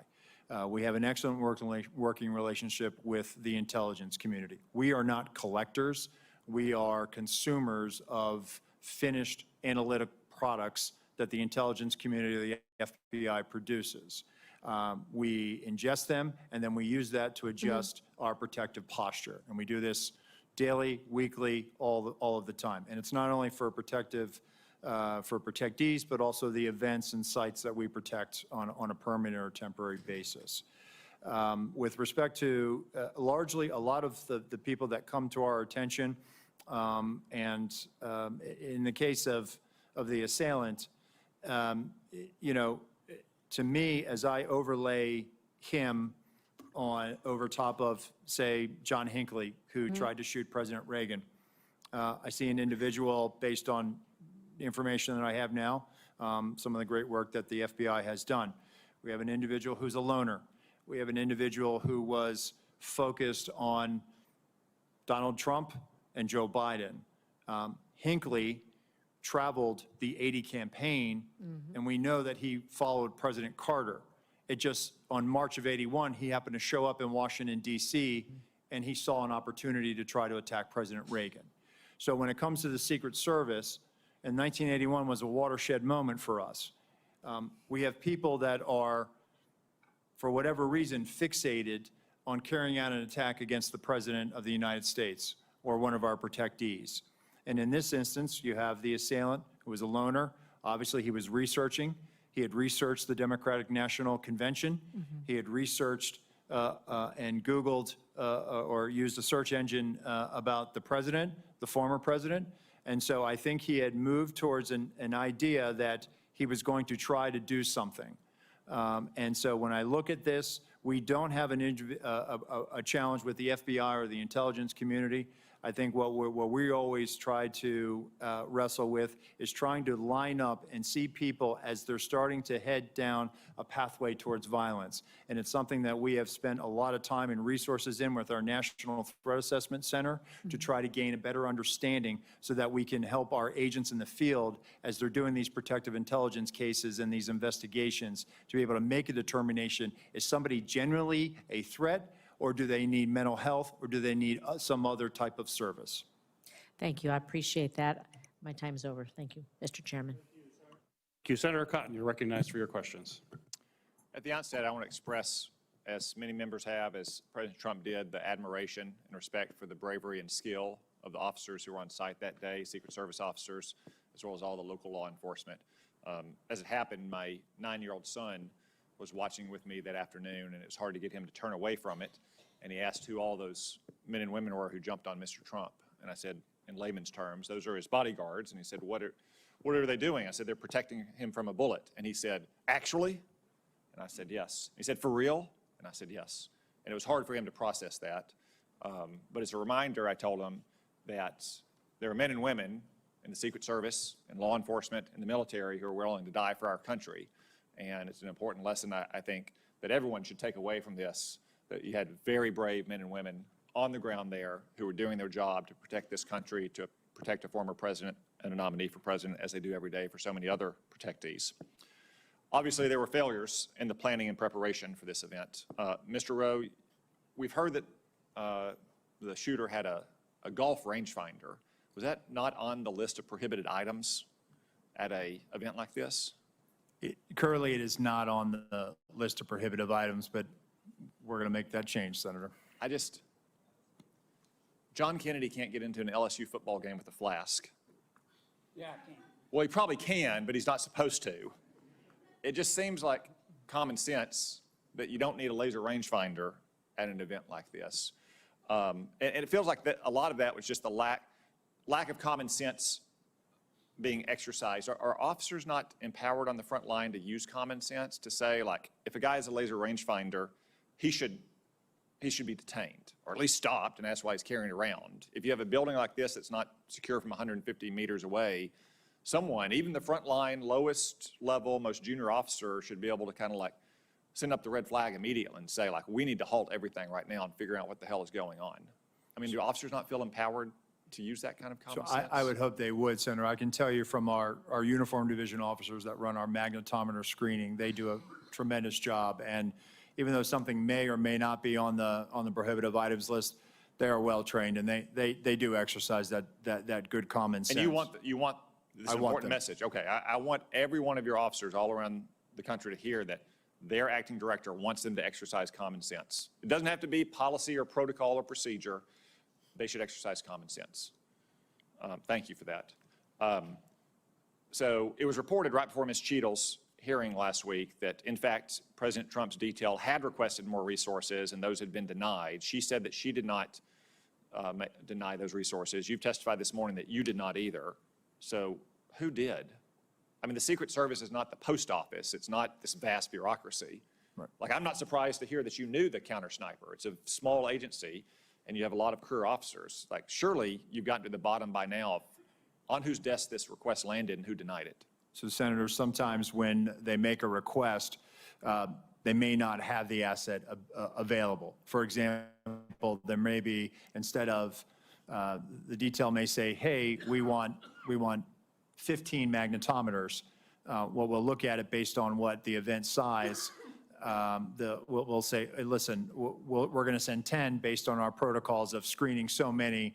We have a flow rate of how many people we can put through. When it comes to a counter sniper or something like that, because I know that's been the subject of some media reporting where they have requested counter snipers. We do have a finite number of counter snipers. And so what we try to do is, if we cannot fill that asset, and that's where we'll say, hey, we can't fill this assignment. However, through the field office, they will use local law enforcement resources. And so in those situations, for example, in the one that has been the subject of a lot of reporting with Pickens, South Carolina, they in fact did use local assets to be able to do that. And there were 3 counter sniper teams. One of them was formerly with the Secret Service Uniform Division. And so they actually used the same practices that we use. So it's not that there was a drop in the capability. They actually used the best practices that we would use. So the asset may be denied by Secret Service between the war room and that conversation with the detail in the field, but that doesn't equate to a vulnerability or a gap. Okay, one final question about the Iran threat. As you know, Iran made credible threats against several former Trump administration officials, many of whom still have government-provided security details to this day. Ms. Cheadle removed Secret Service protection from Robert O'Brien last year. Were you involved in that decision? So, Senator, he was a memorandum protectee, meaning that the president authorized protection for him. We do not weigh in on who gets protection. Why, so you're still protecting some others. I won't reveal their names. You are still protecting others, and other personal security offices in the federal government are protecting others. Other officials don't reveal their names. Like, who made the decision that Robert O'Brien no longer needed a security detail, despite Iran's ongoing credible threats?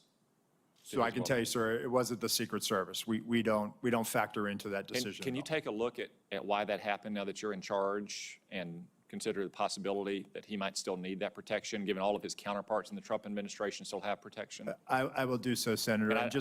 Go ahead.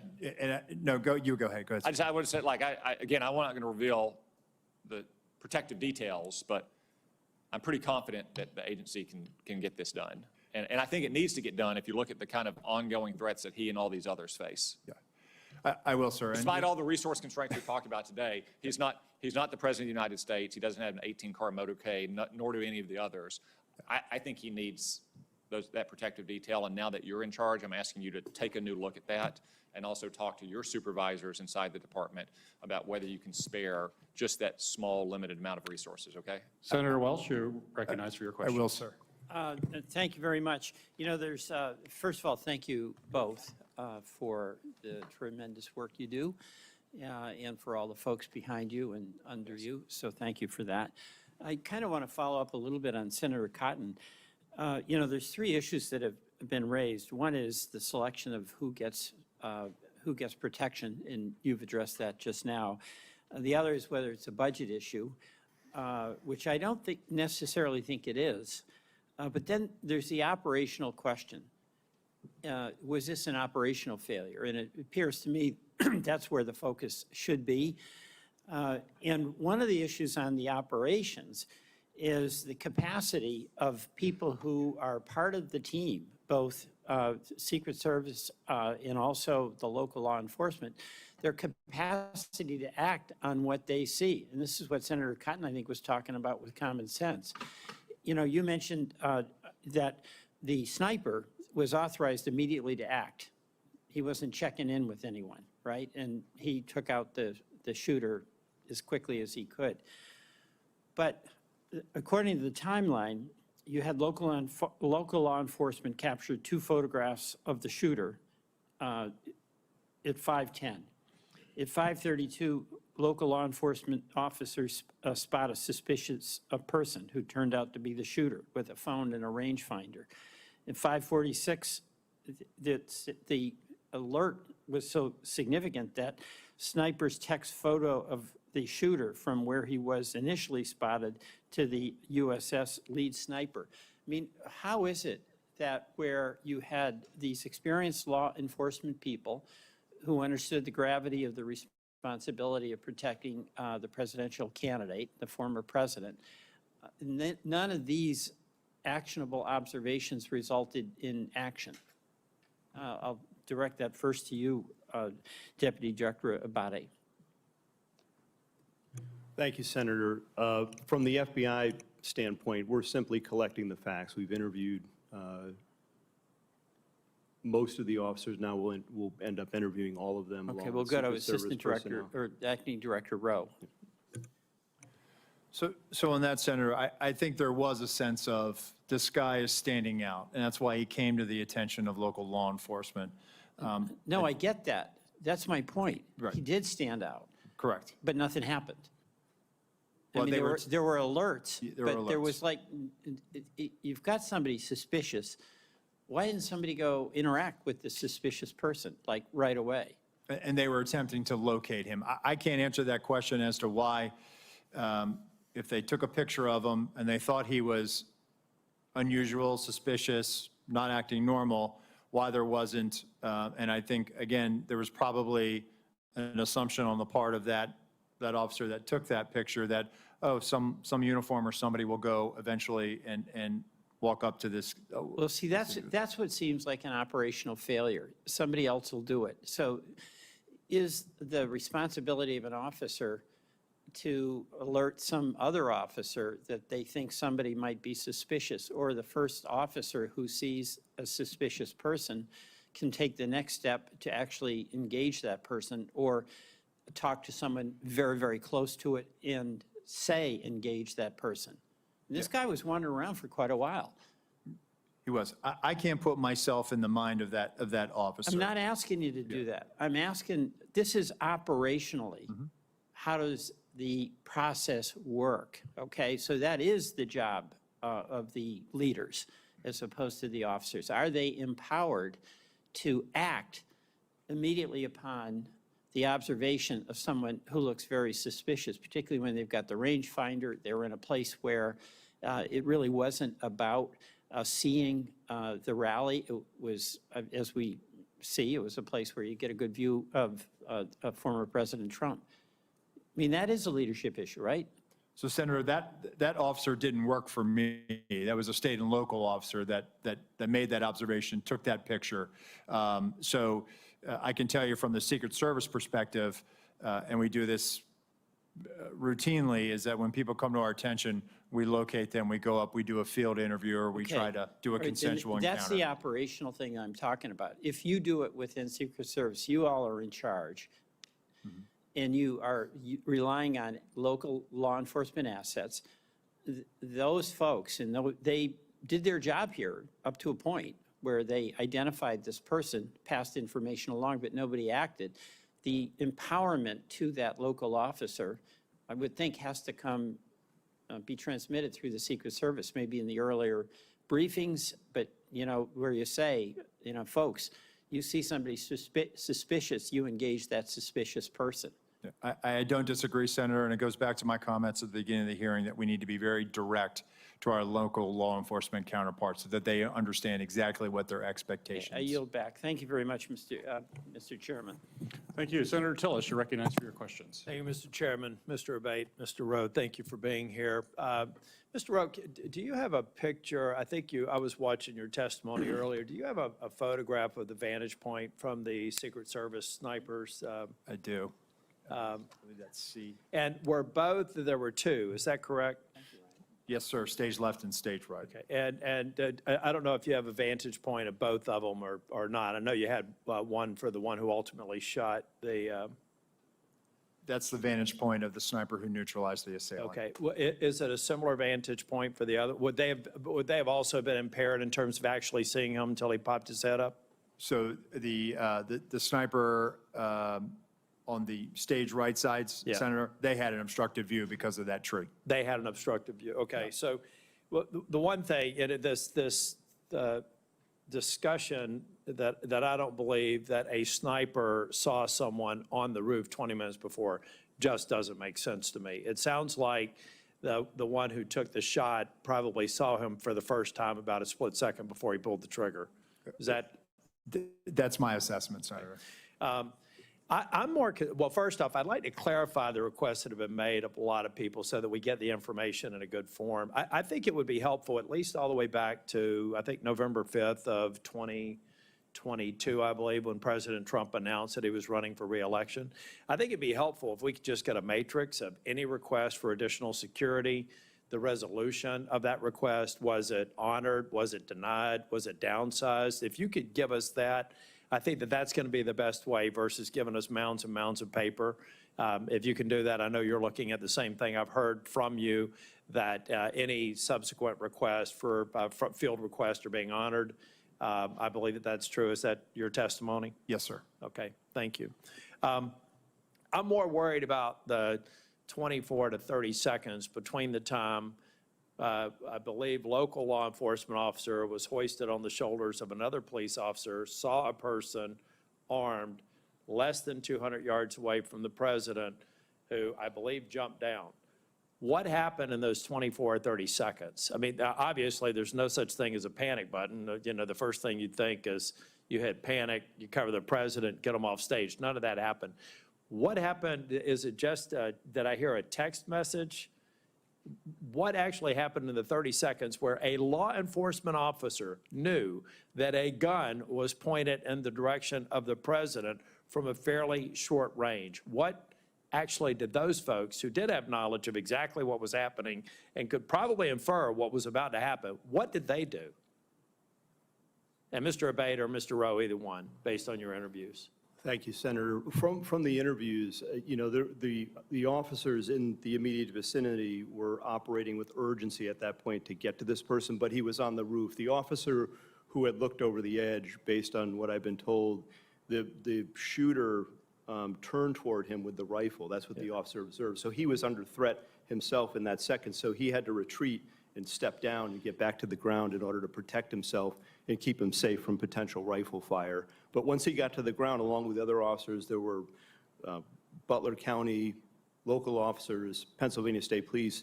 They were moving around trying to find someone to get to this guy. We've got an operational problem here because we had more than 20 seconds to have somehow cut through all the crap and the communications, whatever impediments there were, have to be removed. I mean, it's pretty clear to me. First off, that law enforcement officer, I love law enforcement. I wear the back of the blue pin every day. They do great work. Secret Service did phenomenal work on the stage. But they failed because their job is to protect the public. And they needed to put themselves in harm's way to stop him. Now, I'll let the interviews go through, but there was a massive failure. There were at least 2 law enforcement officers that knew a guy was about to pull the trigger at the president. And, you know, I'm just not really happy with the fact that we couldn't have communicated, covered President Trump, and try to secure the situation. I'm going to let the investigation go through, but I think it's go forward. I think it's very important to point out that we can't let a scenario go in the future where 20 seconds can lapse when a law enforcement officer within 2 football fields of a former president of the United States has material knowledge that somebody's about to get shot at on stage, and we don't have instantaneous response. You know, in the old days, maybe you just shoot a gun in the air. I know for a lot of reasons why they didn't do that, but there had to be some way to actually diffuse that situation. It didn't happen on July the 13th. I just want to end by saying, Mr. Rowe, I think you've been forthcoming in your answers. I know you're frustrated. I've seen you twice now. You're clearly embarrassed by what happened. You don't think there's any reasonable explanation. And to my colleagues who are worried about communications, they should spend time in their local government and state legislatures to understand just how bad communication is between law enforcement and first responders. We need to invest in this infrastructure. That was also a part of the failure. But if you can please get to me and get to this committee a chronology of requests, accepted, denied, and the reasons for, I think that's going to be very helpful. I will, Senator. Thank you. Thank you. Senator Blackburn, you're recognized for your questions.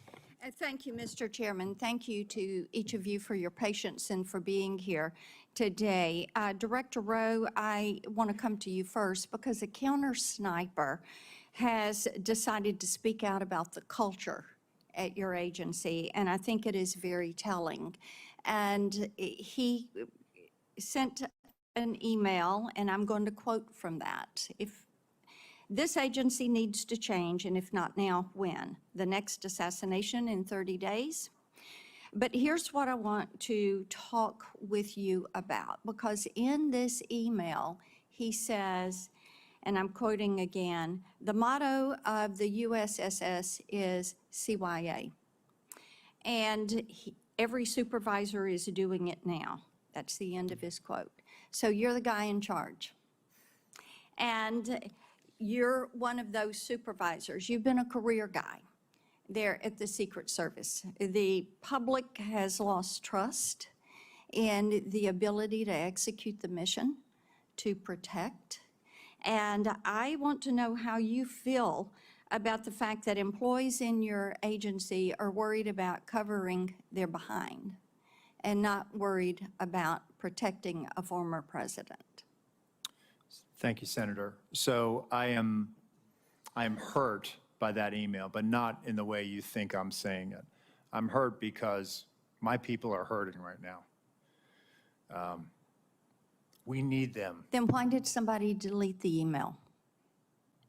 I'll get back to you on that, Senator. The agency deleted the email. But may I address your question? Yes, and I will get back to you please. as to whether the email was deleted or not. My agency is hurting. Emotions are raw. I actually want to hear more from that UD officer, that technician. In his email, he referenced that he had spent time serving our nation as a United States Marine, that he is a 20-year professional of the Secret Service. I am committed to being a change agent, meaning I am committed to reviewing some of these things. I looked at the points in his email very quickly. I saw it as I was on my way over here this morning. I want to have further conversations, not only with him, but also the counter-sniper supervisors. If I may step back in, sir. Yes, ma'am. All right. So you want to talk with him. What about other whistleblowers? What about this culture? Are you going to allow these whistleblowers to speak out? Because it is troublesome if somebody went into the server and deleted that email. And I would hope you will get to the bottom of that and be able to provide some answers. because this is, as you have heard from both sides, this is a situation that cannot be allowed to happen again, Yes, ma'am. ever. Mr. Abate, and am I saying your name properly? We've heard it pronounced 3 different ways today in the hearing. Abate, Senator. Abate, okay. Thank you. You had mentioned a social media account that espoused anti-immigrant, anti-Semitic views, but you did not say what platform that was on and what the username was. And this is Crooks that we're discussing. Yes, Senator, that's correct. I didn't want to comment on it because we haven't fully confirmed yet, and I thought that as soon as we confirm and certify, Would I you will supply provide that? to you. And Absolutely. also the age at which he had those feelings. And then we understand that the Gab account is pro-immigration, pro-lockdown, leftist views. Is that accurate? I haven't seen it directly, but I believe from what I've been told, that is accurate. With the Gab account, we're also, though that's been publicly revealed through the CIO and other things, we're still working to certify and verify that that's his account also. But it does have differing points of view, it would appear. Okay. And what age and how fresh is that Gab account? The Gab account, based on my recollection, the comments in there or the messaging is from about 2021, I believe. Okay. And the other preceded that? Maybe he was age 14? Yes, Senator. The other account that we talked about was in the 2019-2020 timeframe, so it would have been in the couple years right before the Gab Right messaging. before that. Yes. Are there other accounts that you all are currently verifying and receiving information from? We are. We've, as I mentioned, we've issued a bunch of legal process, and we're still awaiting returns from a number of the companies, to include other social media companies as well. Okay. Well, my time has expired. Thank you for your patience today. Thank you for the information. We look forward to getting more information. And Director Rowe, we are going to hold you to being a change agent because things at the Secret Service absolutely have to change. Thank you, Mr. Chairman. Thank you, and I want to thank our witnesses for your testimony here today. Certainly what happened on July 13th could and should have been prevented from what I have heard today. I'm certainly grateful to our witnesses for their candid answers and for helping to provide additional clarity and new information about the circumstances surrounding this attack. Acting Director Rowe, some of what you have said today conflicts with information and accounts that we have received from local law enforcement that we've had the opportunity to talk with. They have been voluntarily and I will say expeditiously cooperating with our bipartisan investigation, which we certainly appreciate. But we now need to speak with Secret Service agents directly, who are directly involved. And I would say that you need to make them available as soon as possible. Those interviews can't start weeks from now or months from now. Time is of the essence when memories are fresh and you can get the information that is most important to us. So my question for you as we wrap up this hearing, Acting Director Rowe, will you commit to having those agents available for this committee to interview as soon as possible in a matter of days, not weeks, matter of days? Yes, sir. Great, thank you. Certainly the American people deserve to know what went wrong and they deserve accountability for those security failures. And as we continue our bipartisan investigation into security failures that day and any underlying systemic issues, we'll continue working to follow the facts, get clear answers, and make important recommendations to ensure that a security failure like this never happens again. The hearing record will remain open for 15 days until 5 p.m. on August 14th, 2024. For the submission of statements and for the questions for the record, this hearing is now adjourned.